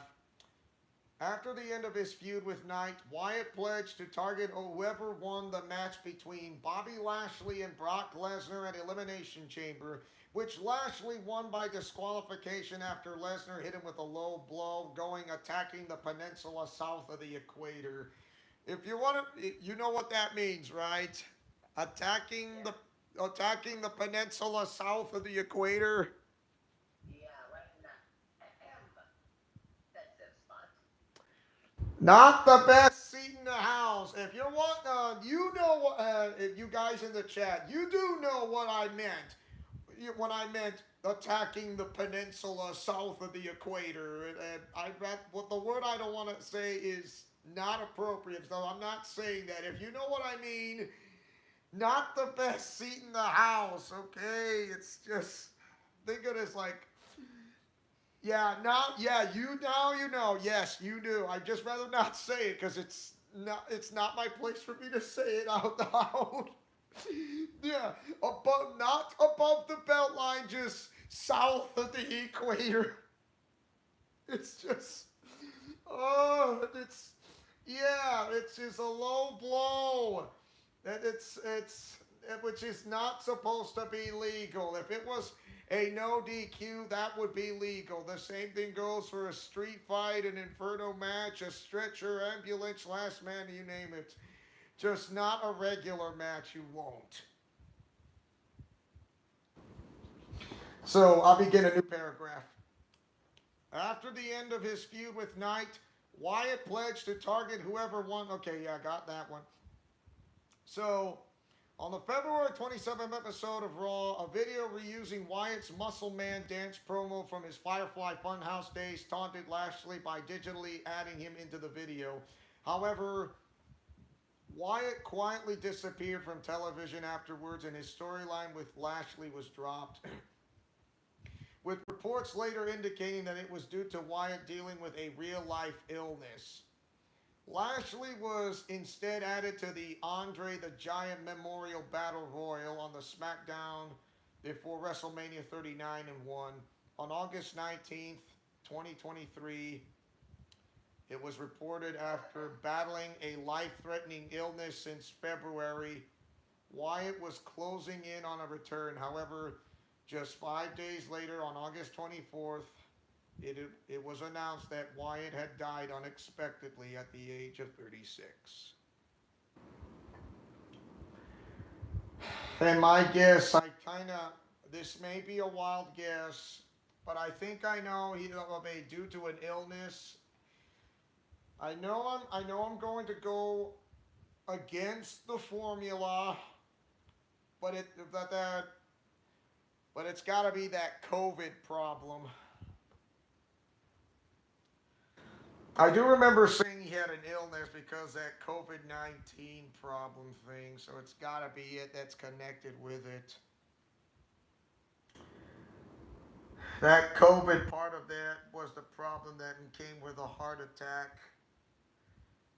And it was not arrhythmia. And that was the last time Bray Wyatt was... Why does it have to be COVID anyways? Nobody realized how dangerous that is.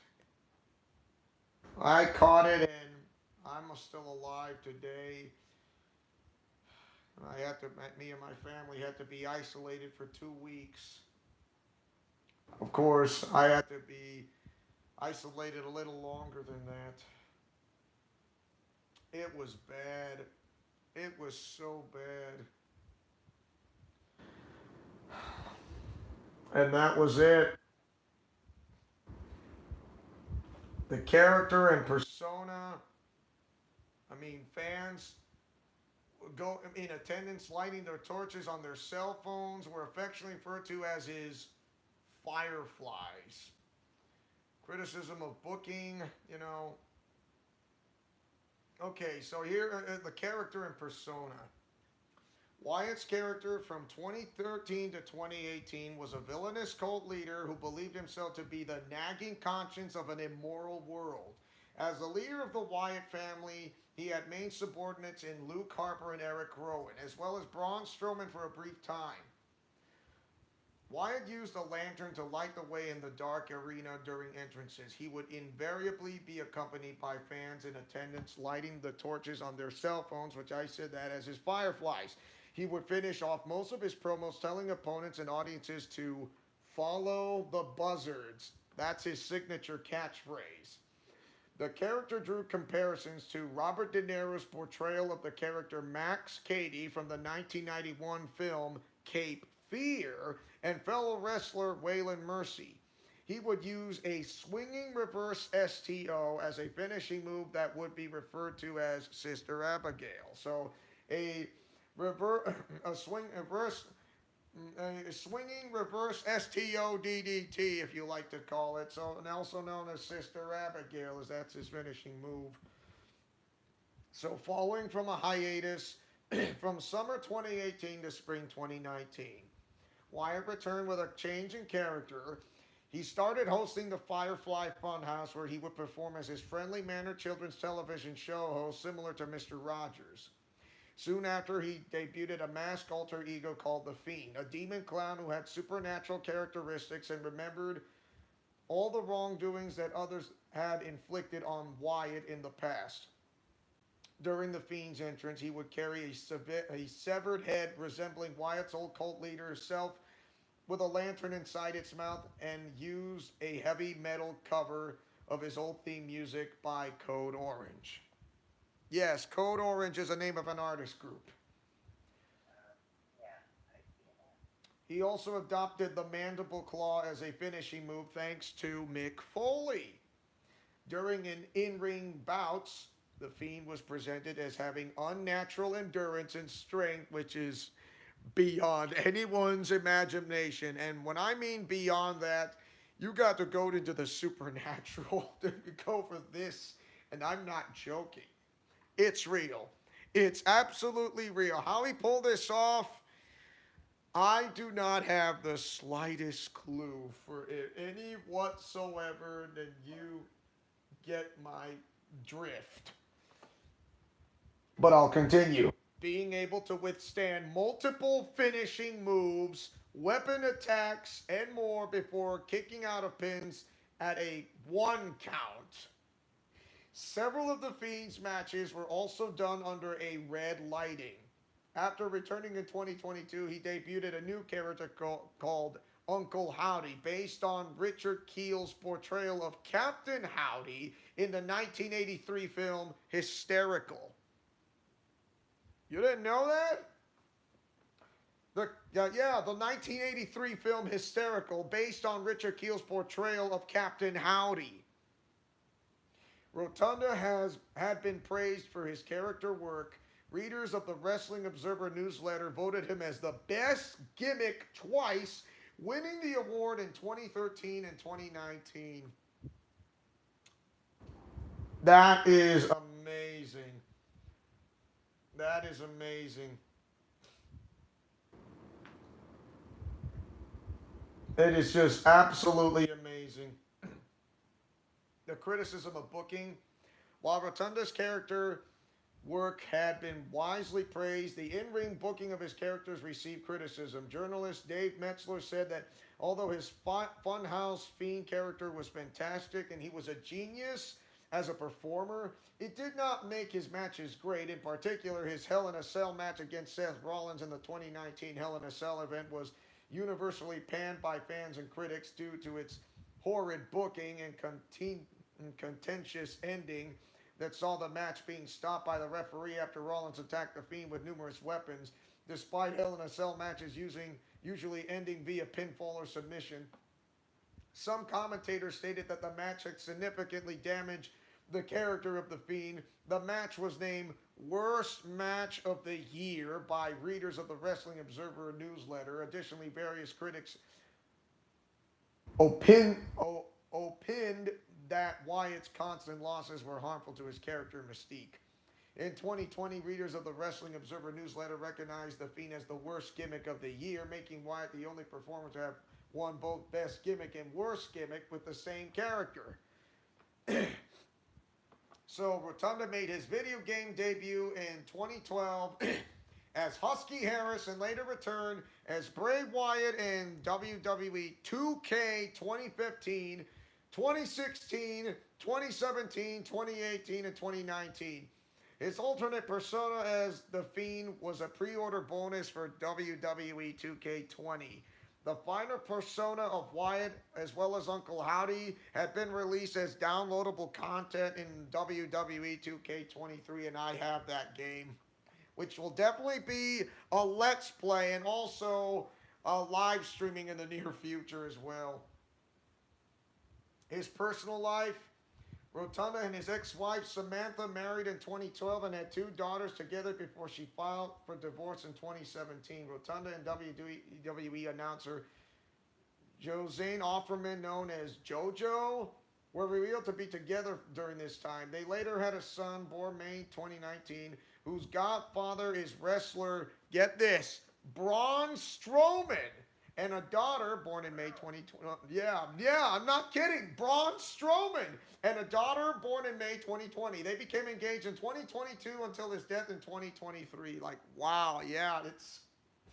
And I do remember that Braun Strowman is like, he has a soft spot for kids, and it like, he's like the gentle giant when it comes to kids. And then teaming up with Nicholas for the Raw Tag Team titles at WrestleMania 34, and it was the greatest moment of all time. And like, the youngest child to be a Raw Tag Team champion, and that is Nicholas, teaming up with Braun Strowman. Yeah, and I did not know, he's actually the godfather of that son that they, it's, my goodness. And now, the death and the legacy. And this will be the last time I'm going to read, oh man,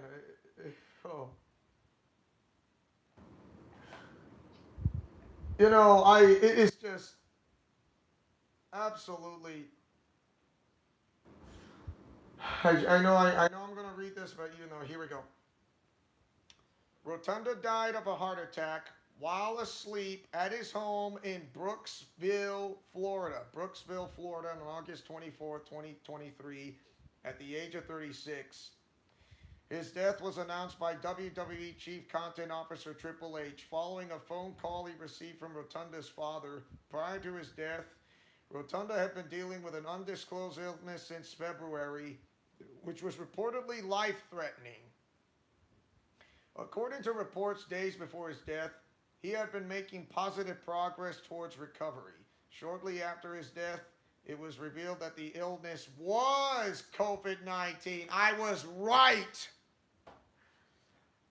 And someone got away with it by releasing it in the air, by not thinking it's fun, by thinking it's fine. It is, someone just caused for the slime of humanity, which had exacerbated a pre-existing heart condition. He had been advised to wear a defibrillator, and a week before his death, he was hospitalized for a heart issue. On the morning of his death, he was advised to continue wearing it, but was not using it at the time of his death. Police later found the defibrillator in Rotunda's car. Following Triple H's announcement, many of Rotunda's peers paid tribute on social media, such as Dwayne "The Rock" Johnson, Ric Flair, Kane, Alexa Bliss, Kevin Owens, Mick Foley, Booker T, among others. Even those outside of WWE All Elite Wrestling and also like Impact Wrestling, New Japan Pro Wrestling, you name it. Wow. And I would say perhaps those in Japanese anime per se. Yeah. Yeah. The August 25th, 2023 episode of SmackDown honored both Rotunda and Terry Funk, who had died the day prior.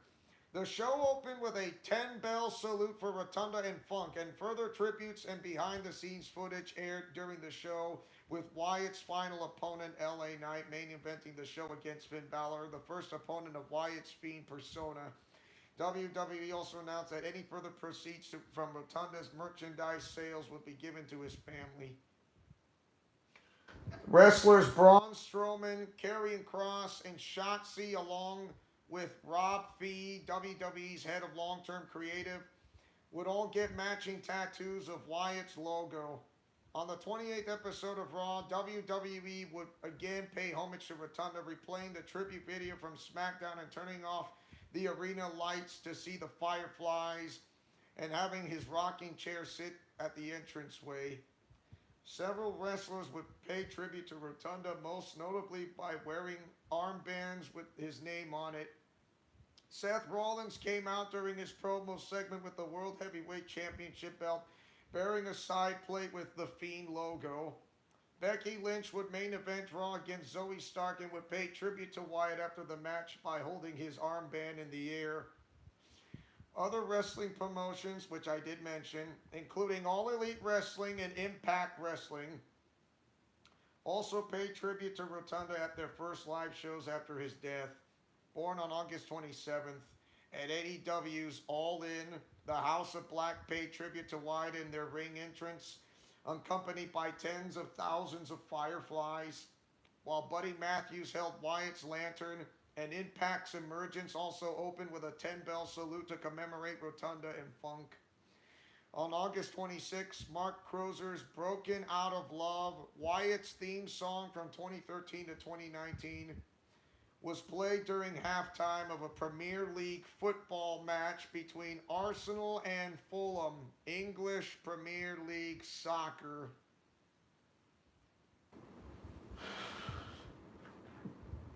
John Squires of Bloody Disgusting wrote that Rotunda was a truly one-of-a-kind talent inside and outside the square circle. The Eater of Worlds will go down in history as an all-time great character in the annals of professional wrestling. B.J. Colangelo of Film described Wyatt as wrestling's horror icon, writing, over the course of his career in WWE, Bray Wyatt truly became the new face of fear and incorporated horror into the world of wrestling in a way that no one before him ever could. And that is your complete bio of Bray Wyatt. That was it. Yeah. It was,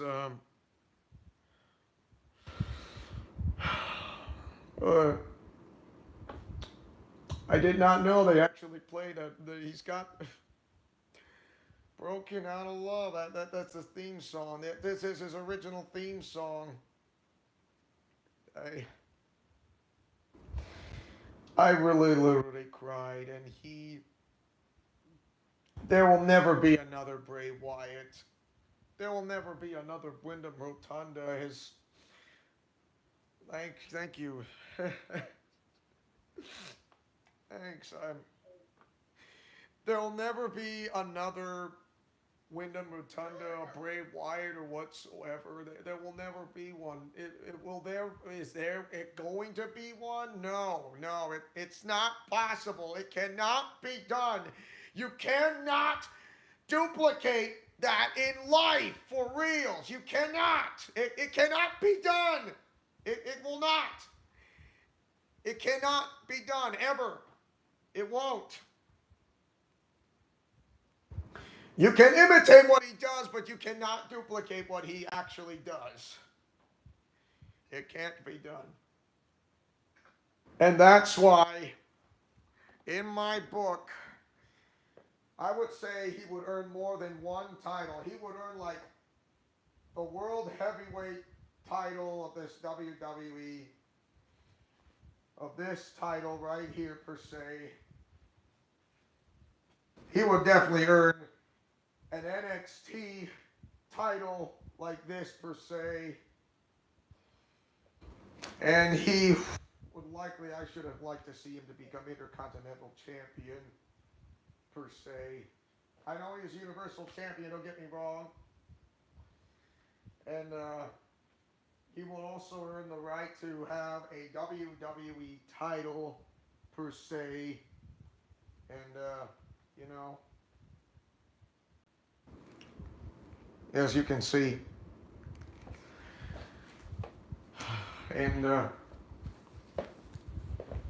the reason why I went to that show, I mean, the WWE SuperShow, was when there was Shinsuke Nakamura and Seth freaking Rollins, and he had to fight for the world, and they had to fight to retain his title for the World Heavyweight Championship, and he did. And then at the end of the show, he did a living tribute, and it was nice. It was very nice of Seth Rollins, to be honest. He said, and I did the living tribute of the intro and the laughter. I mean, it would not be possible, you know, if it weren't for Bray Wyatt, I would not know about his laughter and his gimmick,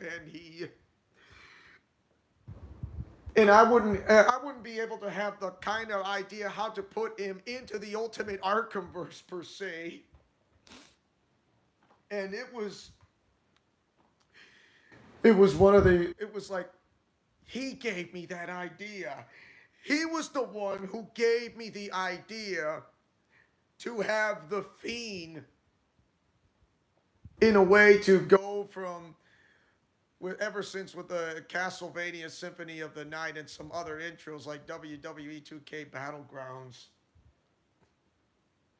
And I think he's an absolute genius. An absolute genius. And that is why when Seth freaking Rollins did a living tribute of the Fireflies having their cell phones up in the air, and it was a great throwback. And I don't think no one's ever gonna take this away from Bray Wyatt. And nothing. That's how I did the throwbacks of a living tribute to Bray Wyatt of the Fiend character persona, is what you can see here, and I'll show you just a moment. The gloves, if he hurt and heal, and like, yeah, you can see right here. If you can you see him? Yeah, I see him. Yeah, that's the gloves. I got the real gloves and the scary clown mask. Yeah, it's, and I also got the wig, and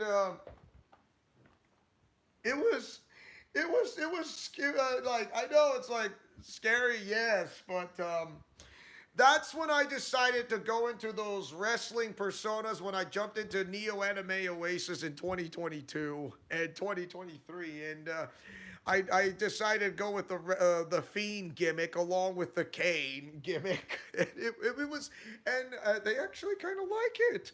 I mean, don't get me wrong, they like the Mighty Morphin White Ranger, and then all of a sudden they see the new gimmick version of The Undertaker, and this is when I decided I want to start something new besides being your friendly neighborhood Spider Cop, and now it actually kind of fits into those personas of being the Fiend, the Kane, the Fiend, Kane, and the Undertaker, and the "you can't see me, my time is now" John Cena stuff. Uh, so yeah. So what do you? So So, what would you like to say?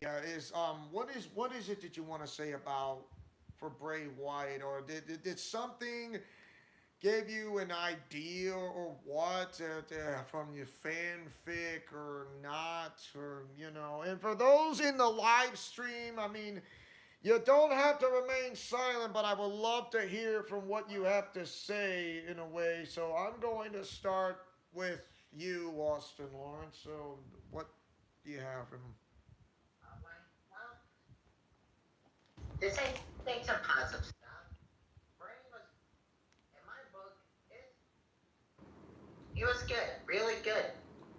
Maybe one, maybe one of the greats.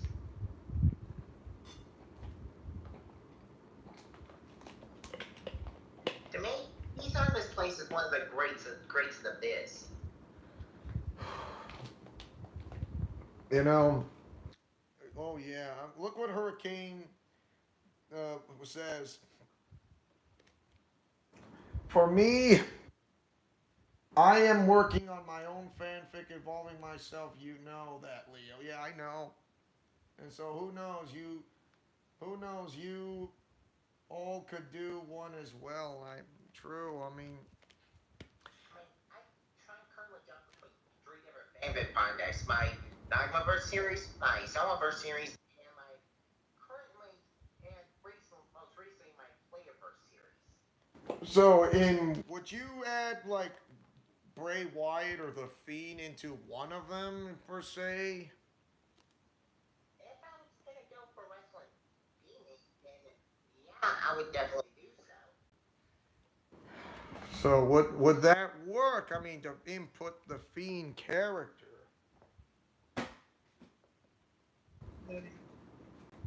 I don't really see him working as a Dogmaverse character, but I can kind of see him being the being kind of like a, like a character of the day for an Isolver storyline. Okay. Most of those stories tend to be self-contained. Mm, a one-time thing. The character of the Fiend as a one-time thing. Yeah, I can totally see how working for an Isolver's context. Mm. You know, ever since those who try to come to my YouTube channel and seeing that I've been creating the comic strip visual novel thumbnails, like I call it the ultimate Arkhamverse. Some besides you, Austin, they got really inspired because of what I done and what I do, and it's like, you know what? Not only I created the ultimate Arkhamverse, I just created a multiverse. I'm not joking. You know, the MCU, the Marvel Cinematic Universe, you know, Yeah. the multiverse in a way, because, you know, the Spider Man is the 616 version, or way per se. So, yes, I just created the multiverse that began with the ultimate Arkhamverse in a way that, yes, I just created the multiverse because what you got inspired by watching me and not in the comic strip visual novel thumbnails, including Hurricane himself and Big Cammy. Yeah, look what yeah, this is what Hurricane Parker, the Hurricane Thomas says. He says, "Yeah, I enjoy the stuff you do, Leo, and yes, the Sword Art Online / Fire Emblem stuff you did inspired me to start my own stuff." He said that, not me. His words, not mine. And you know what that means? Do you know what that means? Yeah. I just created I just started a multiverse. There you go. That's the answer. That's what he said. The multiverse, like a one's version that's completely different than the other. You know, like okay, if I bet you know this one, but I bet have you heard the game Injustice 2? The second game, not the first. Second. Yeah, I'm familiar with that one. Okay. Why is there a multiverse around the DC world and the DC universe? I mean, let me put it this way. Multiverse, especially in Western media, is pretty much all the rage these days. And this is why did I create the ultimate Arkhamverse? It connects through the multiverse in a way because just like Injustice 2, there it is. Because having the Fiend to be inputted into that fanfic, which I did not input per se, but on some of the video intros in the way, like in the Ultimate Arkhamverse, I thought that would absolutely work on my mantle and to try to give a bit of a heads up in a way to see that the Fiend just came into my YouTube channel in a way per se, plus a show up from that Hatsune Miku Project Diva X on the on the on the on the photo shoots. And you know, and without Bray Wyatt, I don't know what to do. I mean, if it weren't for if it weren't for Wyndham Rotunda, nothing would be possible. Nothing would almost be possible for me. So, and Going that back to that topic for a minute, I can also kind of see the themes working in a Playerverse context, since to my Playerverse was made with a Yu-Gi-Oh setting in mind. So when I write for a Playerverse story, I kind of operate on that show's logic. So I can kind of see things working as like a monster in a wrestling themed deck. can you actually put the Fiend into that the Yu-Gi-Oh card deck to create it in a way per se? Because I know you've done this before. You put Asuna in, and then you put in besides like, and then you also put in someone else that's besides SAO characters. Who knows, like Fire Emblem or Nintendo or Japanese anime or the Power Rangers, you name it. I've played around with a lot of different deck theme ideas. I mean, I did have play around with the idea of a wrestling themed deck, but I'm not sure how the playstyle would work. Dude, anything's possible into a multiverse because I when I created the Ultimate Arkhamverse, I mean, you got inspired, and then all of a sudden, I just started a multiverse in a sense of way because Hurricane just got inspired, including Big Cammy. So I'm certain others are watching this live stream as well.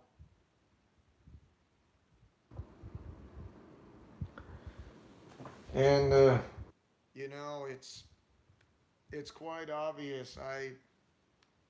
I actually enjoyed this. I really do. In in a way that's really really awesome. It's so awesome. You have no idea.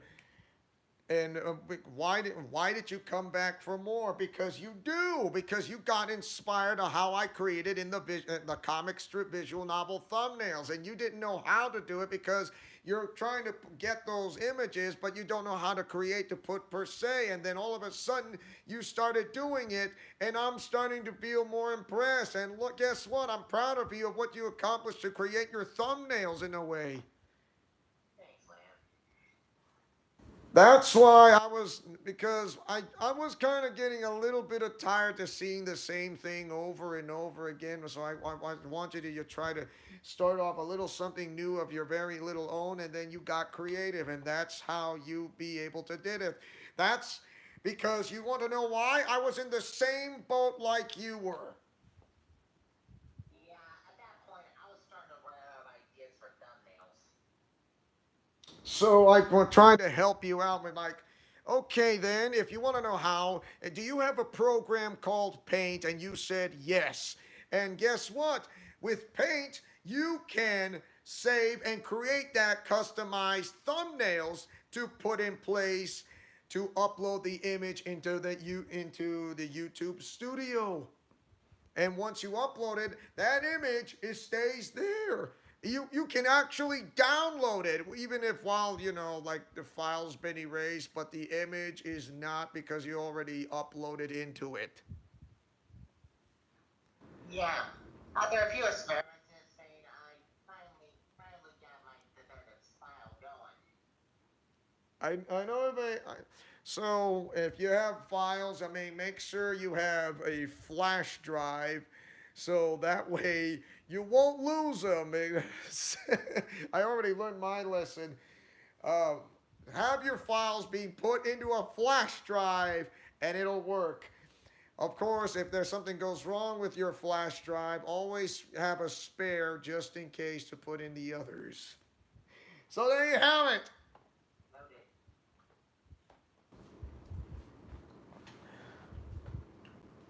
Noted. And so, for that matter, um,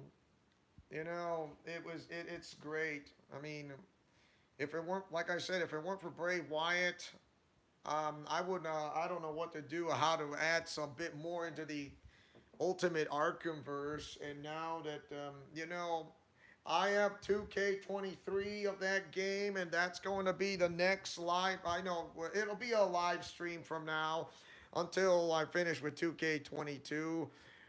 So also the Lock and the Legacy will be into perspective because I know there's only one episode left with Karai and Carla's storyline. So yes, and after that it'll be my character's storyline, which is a little longer than Karai's. So it'll be around over 30 episodes. It's long. It's kind of long, of course. It's yeah. When I saw with Hilda von Conroe, like I had an idea. So the idea is to create Carla von Zucchino. It's like she looks a lot like Hilda von Conroe with the blue hair of Hatsune Miku with a twin, and then you have Karai Tsukino looks like Usagi Tsukino with the black hair and the blue with Hatsune Miku in the mix. And then they're actually twins. So one who is like muscle, both of them have beauty, brains, and brawn. Of course, one of the particular following is this that separates the other. One has beauty brains brawn with strength and power, while the other beauty brains brawn with speed and agility. Yep. One one hits hard, the other moves faster. Oh man, I yes, it's.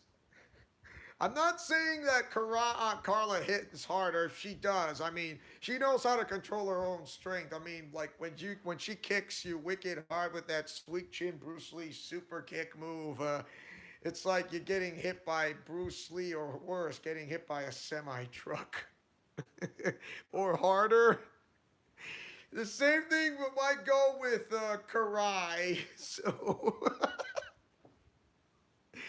imagine that. So imagine that, huh? Uh, of course, with both of them, I mean, she was, Karai is actually jealous of Carla's accomplishments. But to be honest, well, the other thing is that Carla's also jealous of what Karai was doing. Of course, so they both have something in common. They're both sisters. So the oldest sister is Carla, the younger sister is Karai. 7 minutes apart.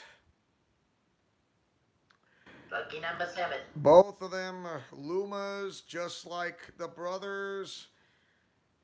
Unlike the brothers, they're not supposed to be in someone's bodies as a trade off, more like the trade off. And then you see who looks like Usagi, the other who looks like Hilda, and how with beauty and brains, and then you become Sailor Scouts, and then a blessing in disguise is what it is. And yeah, that's how it is. And you know, and also while I was in WWE, the Super Show of 2023, after it ended, there was this one family that tried to came over, kind of was walking by to me or somehow, and then and you're not gonna believe what happened next. Like I hear them saying that I look like Rey Mysterio, and you know what? I mean, I kind of do, to be honest. And then, and like, I can't stop hearing and take my eyes off, and then all of a sudden, you know what? How about I would greet this family and then give them a moment to show how I appreciate my heartfelt thanks to kids that I really do care. It's like not only I care about not only I just love kids, but I care about their safety as well. But and I do, as a matter of fact, and they say, and the mom says, "Would you like May I have a picture with you with the kids?" Like, yes, who wouldn't? And I got the picture taken with, and then I tell one of them, "You will hold on to this WWE title, and I'll hold on to the NXT title." And guess what? And they got their picture taken, and it was a it was a wonderful, blessed moment for me, and I wanted to cry, but in a good way. It was I don't know who the family are, but they actually really it really made me special, and you know I made them special. It's not just me who made that I was special. It was them who were special to me to cherish by those kids who come to the WWE Super Show on September 17th of 2023 in Boise, Idaho. And you know, I I think this is something I would love to do in cosplay is to dress up as a not I'm no I don't mind to dress up as a friendly neighborhood spider cop, but something tells me I think they would be a little more comfortable if I dress up as like as a masked luchador, as the Undertaker, as the Fiend, as a mimic of John Cena per se. And you know what? I think that would absolutely work for me. It's it's something that I will never forget. I a magic moment for me, a blessed moment is more like it is. It's it's great, and this is why I thought, who knows, perhaps I would like to go into Gem State Comic Con conventions such as this, and I think I will. And it, to be honest, it should work for me. I would say it would be right up in my alley. I would do. I mean, who wouldn't? I mean, I also got some pictures that I went to from the Six Flags Fiesta, Texas. I also got pictures. I haven't posted all of the pictures of Neo Anime Oasis, which I will, plus the pictures of that Gem State Comic Con Summerfest for that lasted for 1 day for a total of 4 hours. And I have those as well. And you know what? And all this and that is just it was a great moment. It's absolutely exciting. Yeah, so does anyone like to add for you guys out there? I mean, how do you like dressing up as your favorite wrestler or Japanese anime cosplaying? And you get the idea. I mean, wow, Yeah, that's kind of fun. yeah, I mean, Hurricane is the only guy who's chatting in the live stream, even though there's like 5 to 7 people watching this live stream. Okay, Hurricane says, all I know, if I was in your universe, Leo, I would be a knight in the Sword Art Online world. Awesome, Sauce. That would be nice. That would be nice because I created the Ultimate Arkham but I just started something more. I just created a multiverse that's connected to, say, the Ultimate Arkham. It's like the MCU and the DC universe of Injustice 2 as the multiverse. So That was amazing, and I, I also try to get into character, to try to sound gruff like the Undertaker, to try to be sound like the Fiend, Bray Wyatt, or John Cena, or doing my own Peter Parker voice, and also doing my own method voice acting. Okay, now it's down to four people. But it was so yeah. I mean, oh look at that! I'll try to add some hearts. Yeah, ha ha! Saw it on the chat there.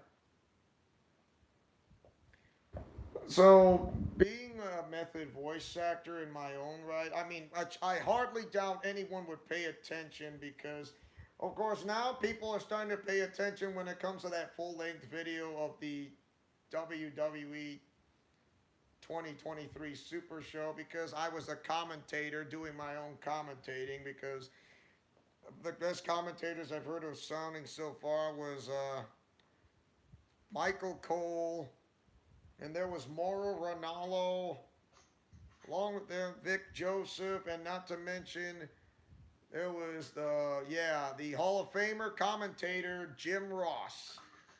Who would not like Jim Ross? My goodness, and yeah, that's I say words that in a way that you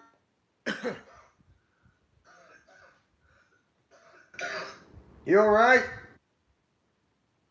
Yeah. So there you have it. I do my own commentating, and man, being a commentator, how to try to keep my voice straightened and strong is not easy, but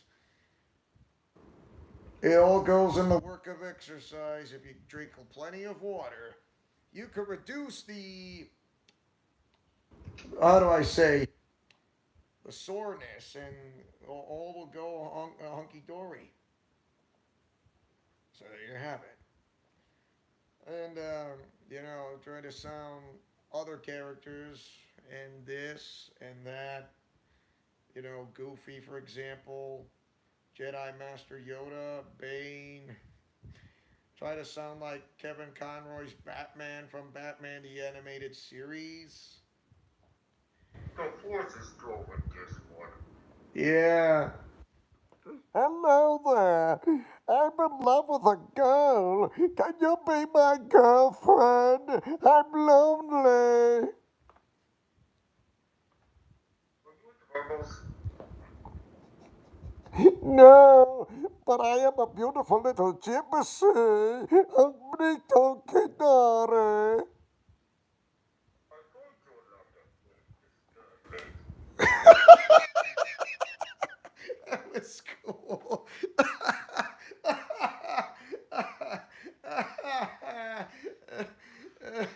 Yeah, how do you sound like Bane? You almost kind of sound like Sean Connery a little bit.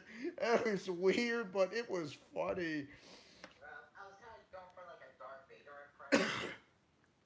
You were. I mean, My funny goes out his face. It's the is that a challenge? I I know once you get a little older, I mean, you could try to sound higher. I mean, I'm like, how are you sounding like this way? I mean, I'm trying to sound like my normal voice, which I'm not saying I'm trying hard. I'm trying to stop trying so hard by not getting into character. So, yeah. I mean, I can do Mario. I mean, anybody can do a Mario voice, like from the Nintendo characters. Hello, I want you to be my girlfriend. I've been hanging out with Princess Peach all long. Please, I'm a beautiful little gypsy. with us, Chris. That's what the Susan DeSantis arena. That's all. And they're trying to win small bitches. That's their redundant. You just have redundant. Got my ass or you get Drake. Get what got. I'm already awake. I just want to be. I don't want to be lonely. Please. Forget a reptile. Just say use a reptile. Oh my God, Belly. Oh! I heard Michaela less laughing.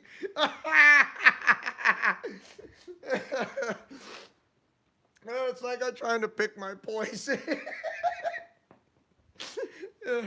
Oh, who would ever forget who wouldn't forget Toad or Majin Buu? I created this one. I came up with myself. Majin, Cena, Toad, and yes, that's the guy wants to say you can't see me. My time is now. So it's, I'm gonna do a little bit of reenacting. By the way, this is Breast Cancer Awareness Month, the entire month of October. We'll do some quick reenactments. So 25 minutes left in the live stream. Okay, here we go. So here, all right. Hey, hey, Austin, you can't see me. My time is now. So you can't see me, loser. So, yeah. That thing really, I don't think they hear it. I mean, I see some things that poke out inside you. Would you like some candy? I got some candy. So if you want candy, you gotta say me, or else your time is up and my time is now. You see the message that ran for your group. I'm sorry, the weird group has moved on. Boo will hate you if you don't. Ended. You. Ah. A little reenactment of try Toad with Majin Buu, and then we add a mix of John Cena's like personality a little bit, and then I come up with Majin Cena Toad. Yeah, I was doing like a Ron Williams genie impression just a minute ago. Oh, like That's right, then it's mostly like rubbing a lamp. okay. I mean, you can actually, when I hear your voice, when I keep hearing your normal voice, Austin, it's like you're trying to sound like the young Robin of Burt Ward. I'm not trying to hurt your feelings. I'm just saying the truth. I'm not like doing that. If you want to know. Okay.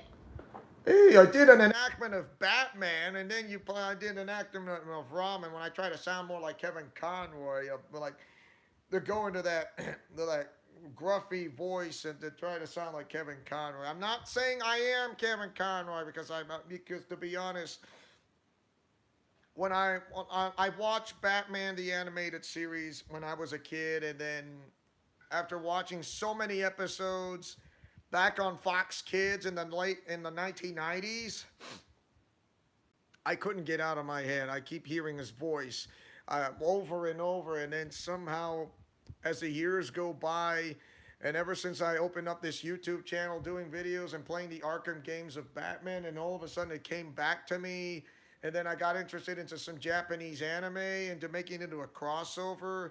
I thought I would, try to reenact of how Kevin Conroy would sound like when he voicing as Batman and Bruce Wayne as one. Yeah. I mean, Yeah, sometimes I would do voice impressions just for the walls. I mean, if the only way how I pulled it off is I'm not okay. I don't know if this may help or not, but watching a lot of episodes of Batman the animated series, hearing Kevin Conroy's voice acting, and then when I was a kid, and then all of a sudden it started to feel more engraved into me. Like I can do this. Can I do this? I mean, I can. I know. I saw the movies of the Dark Knight trilogy, which has Christian Bale and along with others. I mean anybody can do. Pull off a good Christian Bale Batman impression. Um, Example. let's hear it. Where are the air trucks going? Swimming in the mud. that was pretty good. That was pretty good. Okay, so I know this method voice acting is a little tricky. I mean, if I try to sound like from Batman the animated series, I go lower, but without like it's like I'm doing the bat voice without the bat voice, and then I go lower, then like I get a little angry or brooding, like I'm brooding, like or like ah, and then go and try to sound with words not like Hulk words in a sense of way from the Marvel universe, like I'm going to get you out of this situation. So swear to me. Like there you have it. It's like you almost sounded like Kevin Conroy. How you do that? I just watched Batman the animated series as a kid, and then all of a sudden engraved into me in a way I just don't know how. I mean, it's like then I'm talking to Alfred, or I'm talking to Robin, and then you know, then I'm talking to Barbara Gordon, and then I'm talking to Commissioner Gordon. Like, yes, like how does Batman would say something over dinner? Robin, pass me the pizza. I want you to pass me the pizza. I'm getting hungry. So please, or else no bat snacks for you. Like, what? I mean, I'm not saying I don't sound like Kevin Conroy. I'm never gonna be that guy. No, no. This is just my own thing. And like hearing that, like I know not many people are going to say you're not Kevin Conroy. You're just a guy who imitates it. Like I'm not imitating. I'm not. I am not like him. I'm just trying to sound as somewhat like him because I wanted to input that persona in a way that to work in my method voice acting to make it work for me instead of working against me. So like it's like I'm trying to say this to Nightwing. So for example, Nightwing, I'm sending you my coordinates to my location now. And there you have it.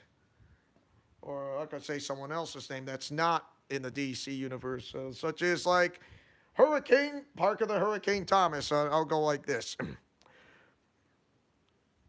Parker, I know you're called the Hurricane, but you should watch a man named Hurricane Helms. He's really good, nearly too good.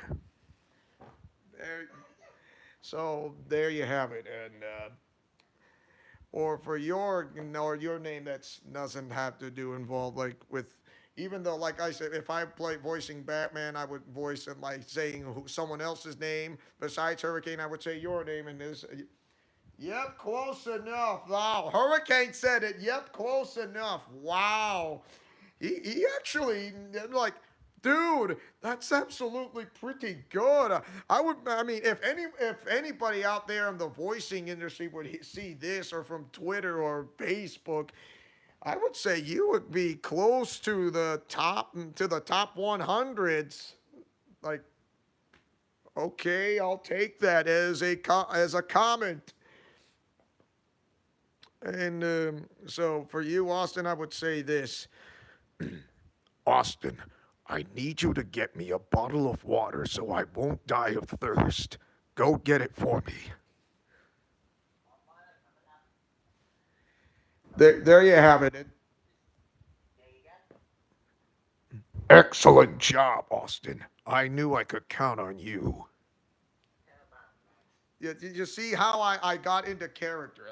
I got into character in a way to it's like I have to be that character. Like I have to find it. Like I go deep inside and think of how does Kevin Conroy pull off and make it work in me. I mean, I know there are other voice actors such as from the TV shows of cartoons of the Batman and and this and yeah, there's Batman, the Brave and the Bull. There's the Batman of from 2004 to 2007, which is really good, and especially for BTS.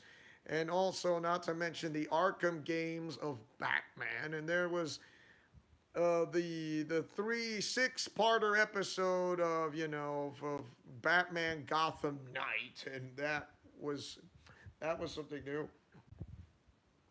And there you have it. Whew. I mean, characters voicing Batman, and there are others in an action movie, in live action movies of like the Dark Knight trilogy, and there is the Michael Keaton's Batman. There was Val Kilmer Batman, George Clooney Batman, the Christian Bale Batman. And there's the BVS along with Justice League, and yes, that would be Ben Affleck Batman. So yes, out of Boston, which absolutely worked, and that would be the Frank Miller's Batman. Yes, even though I am a fan of Batman, also a fan of Superman. Shots fired. uh,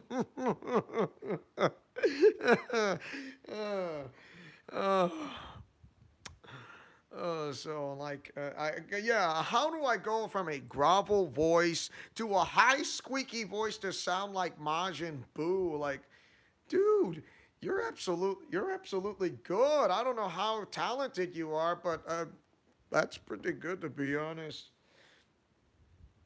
you know, Years of practice and all this, especially when it comes to dressing up as your favorite WWE wrestler, such as Rey Mysterio and The Undertaker and John Cena, The Fiend. You guessed it.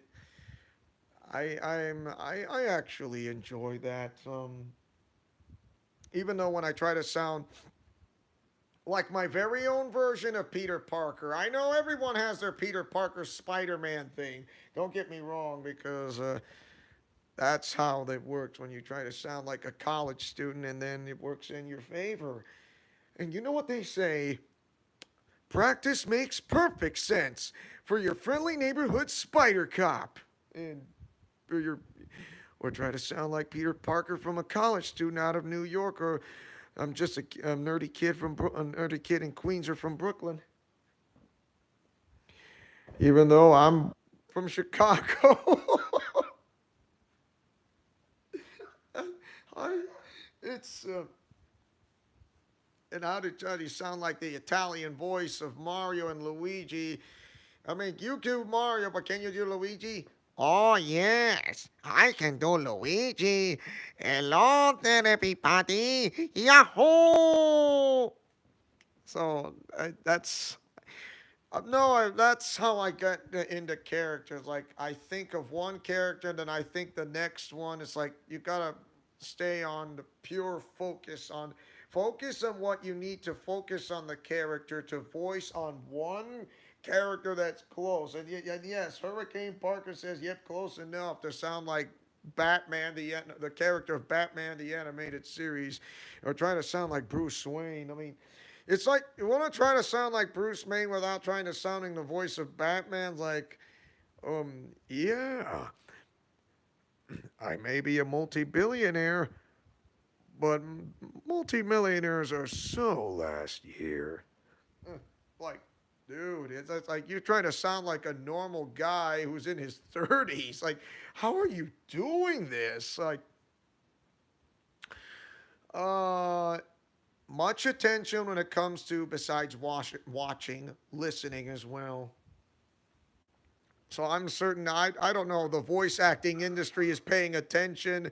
I don't know if Griffin Puatu would pay attention, or Cassandra Lee Morris, or or Chris Hackney, or Christopher Sabat, and there's Sean Schimmel, and there's Colleen Clickenbeard, and there is Jeremy Lee, and there's others like Alexis Tipton, and not to mention oh Erica Mendez.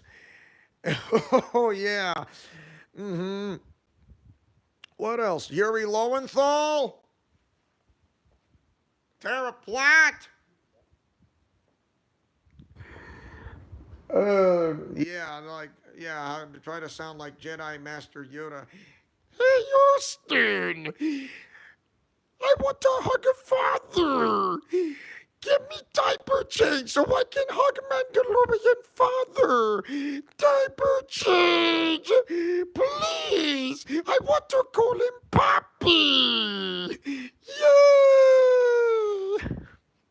So that Jedi Master Yoda. So please, Austin Lawrence, I want to be pretty.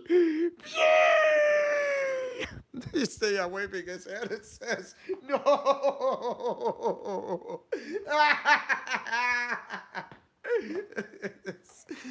Yeah, a baby Yoda, Grogu. I mean, why would Grogu would want a diaper change in front of his Mandalorian father? Anyways, I mean, come on. He doesn't do diaper changes. In fact, he doesn't wear a diaper. He wears a robe. He wears a robe. And then he walks with the way of the Mandalore. So we got less than 10 minutes left. That was funny. Yeah, can you imagine the, you know, okay, besides you, here goes, well, I'll try one with Hurricane. Hurricane! Please hug me! Give me diaper change so I can hug a Mandalorian father! I would sing father's praises! Yay! Happy, happy father! Yay! What? No, no, no, no. Hurricane's not gonna change your diaper, Grogu. No! Sounds like Colo.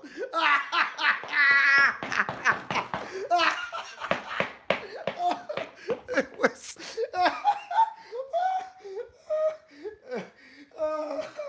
Wow! That was funny. Wow! Wow! Okay, what Grogu would say, Yo te amo! I speak Spanish! Bilingual I am! Yay! No! No! No! No! No, Grogu! Even if you're trying to sound like Jedi Master Yoda, Hurricane Parker's not your type! No! Ah!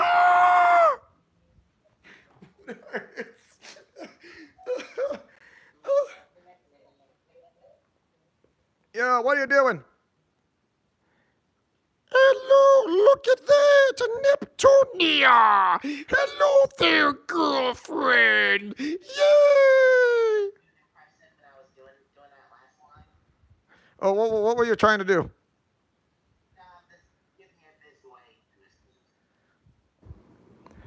I want to be kissed by father! Understand me! Please! End it, Grogu! Wow! Like, oh. Man, that was really funny, to be honest. Okay, I mean, okay, some final thoughts before we end this live stream. So what are your final thoughts on this? So with Bray, what do you want to take this away from about what you saw on WWE 2023 of the live stream, or the information about Bray Wyatt, or or what is it, the voice acting? I mean, what are your final thoughts on? To sum it up, I'll say two things. One, the matches were great. And second thing, rest in peace, Bray Wyatt. You will be missed. Yeah. I do enjoy the final thoughts I'm gonna take this away from on this is that I enjoy the matches which I saw on the WWE Super Show. Besides the full length video and the parts 1 and 2, And also that Seth Rollins did a living tribute to Bray Wyatt, which is pretty awesome. And also the information, and like I said, and like you said before, rest in peace, Bray Wyatt. There will never be another one such as him. And also the third, without Bray Wyatt, if it or should I say, if it weren't for Bray Wyatt, I would not have the idea. I would not come up with the intro to have the Fiend to be into the said YouTube my YouTube channel. If without Bray Wyatt, I would not have the Fiend on the intros and his laughter. So, and the mandible claw thing. I mean, that was Mick Foley's idea. And if it weren't, without Mick Foley, there would no be Bray Wyatt. No Bray Wyatt, no Fiend. I mean, that would be Mick Foley's part on the mandible claw. So yeah, those are my final thoughts. And now, also coming soon, also starting with next week, I did mention about there's only 2 live streams left of Super Mario RPG Legend of the Seven Stars, which is happening. And plus, there'll be some more of the live streams of Legend of Zelda Ocarina of Time Master Quest. And like I told you, the environments are entirely different. The name of the dungeons remain the same. Just the environments are completely different entirely. It's not the same. So that's why. And also, I'll be adding more. I also finished the characters out of Fresh Pretty Cure. Cure Peach, Cure Passion, Cure Pine, and Cure Berry. So I just combined both the characters into one. So with Est, Cure Peach, East, Cure Passion, Sal, Cure Pine, Nor, Cure Berry. So it actually is a fitting way to how to fit them into one. It's like it's so yeah. So I gotten smarter ever since 2K22. So I got into development and make that happen. So the way it was is like, how come they will have, well, who gets married who, because they already have the next generation of kids. Like it will, but because, well, unless they find a way to get rid of Goku Black and this stupid curse, it's not gonna happen. But they realize that the part of the Traveler's plan is in motion along with the others. So I know that one. So 2K23, we already know that the live stream will be into play. Plus, the future live stream of 2K23 would be the Lock and the Legacy. Once again, the Lock will be in Jonathan's story after what happened in WrestleMania Backlash. The same thing goes for the Legacy. But there will be 2 storylines. One is the premiere, and the second as a live stream happening at the same time. So one will be the one who goes by the name of Maya Black in the not the live stream, in the premiere, and the second will be Monica from Doki Doki Literature Club. Oh, Monica could get her own story. Yes, I gotta see. Yeah, I'm from Doki Doki. I mean, of course, they see Doki Doki Literature Club and then the after story of Doki Doki Literature Club on Steam, which is only available. The after story is on Steam only. It's not on PlayStation, Xbox, and Nintendo Switch. So that's why. So I decided, like, why not add Monica from Doki Doki Literature Club? And guess what? I decided to put her into the storyline, but it'll be in a live stream. So she will be added into the said live stream, while the other character I choose, Maya Black, will be in the premiere. So both of these stories, like, how do they came into one? So once again, you'll see what happens. Oh, and that should be it. Plus, once again, the final story of Karai will be taking place next week. And also, and after that final story, my character story comes up next, which will be around 30 episodes instead, because Karai's story ends at 30 episodes. My character storyline is around 30 episodes. So it's a little over 30 episodes. That's why. If you get my meaning.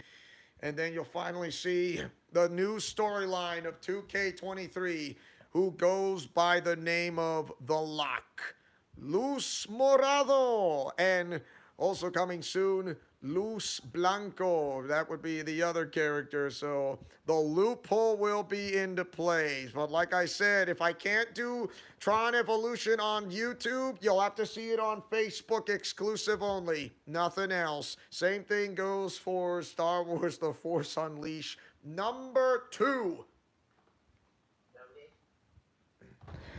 Okay. So I hope you guys enjoyed this entire live stream as much as I do, and we just reached the 3-hour mark. And what a what a commentary this was, and it was enjoyable. Hope you guys. So once again, thank you guys for watching and enjoying my time of this live stream of the WWE Super Show 2023. I know I talked about most of Bray Wyatt, but that was a great big living tribute.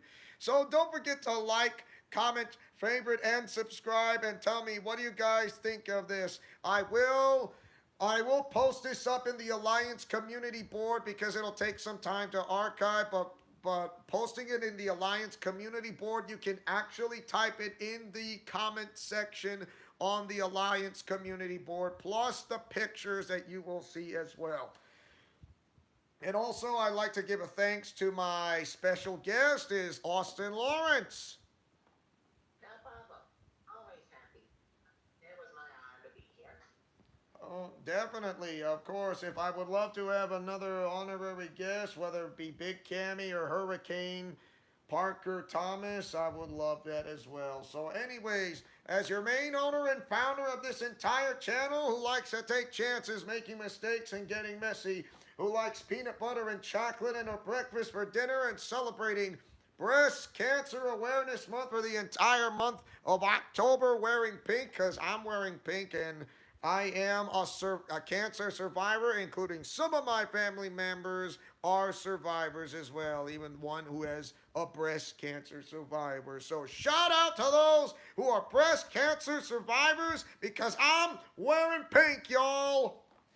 Godspeed, play safe, and shalom. Remember to fight with honor, love, truth, and justice, and I'll see you guys next week of a premiere. Well, that begins with Super Mario RPG Legend of the Seven Stars and a live stream of 2K20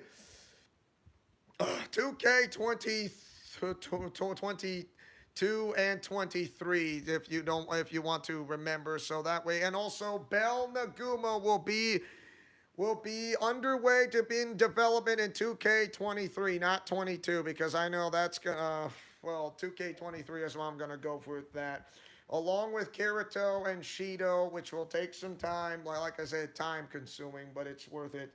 So see you guys next time for another live stream right here in Leo's Let's Plays Alliance. Friendship is magic for everyone. Thank you guys so much. Have a great rest of your evening, and I will definitely, go for it. Sorry, I cut you off. We'll see you guys next time.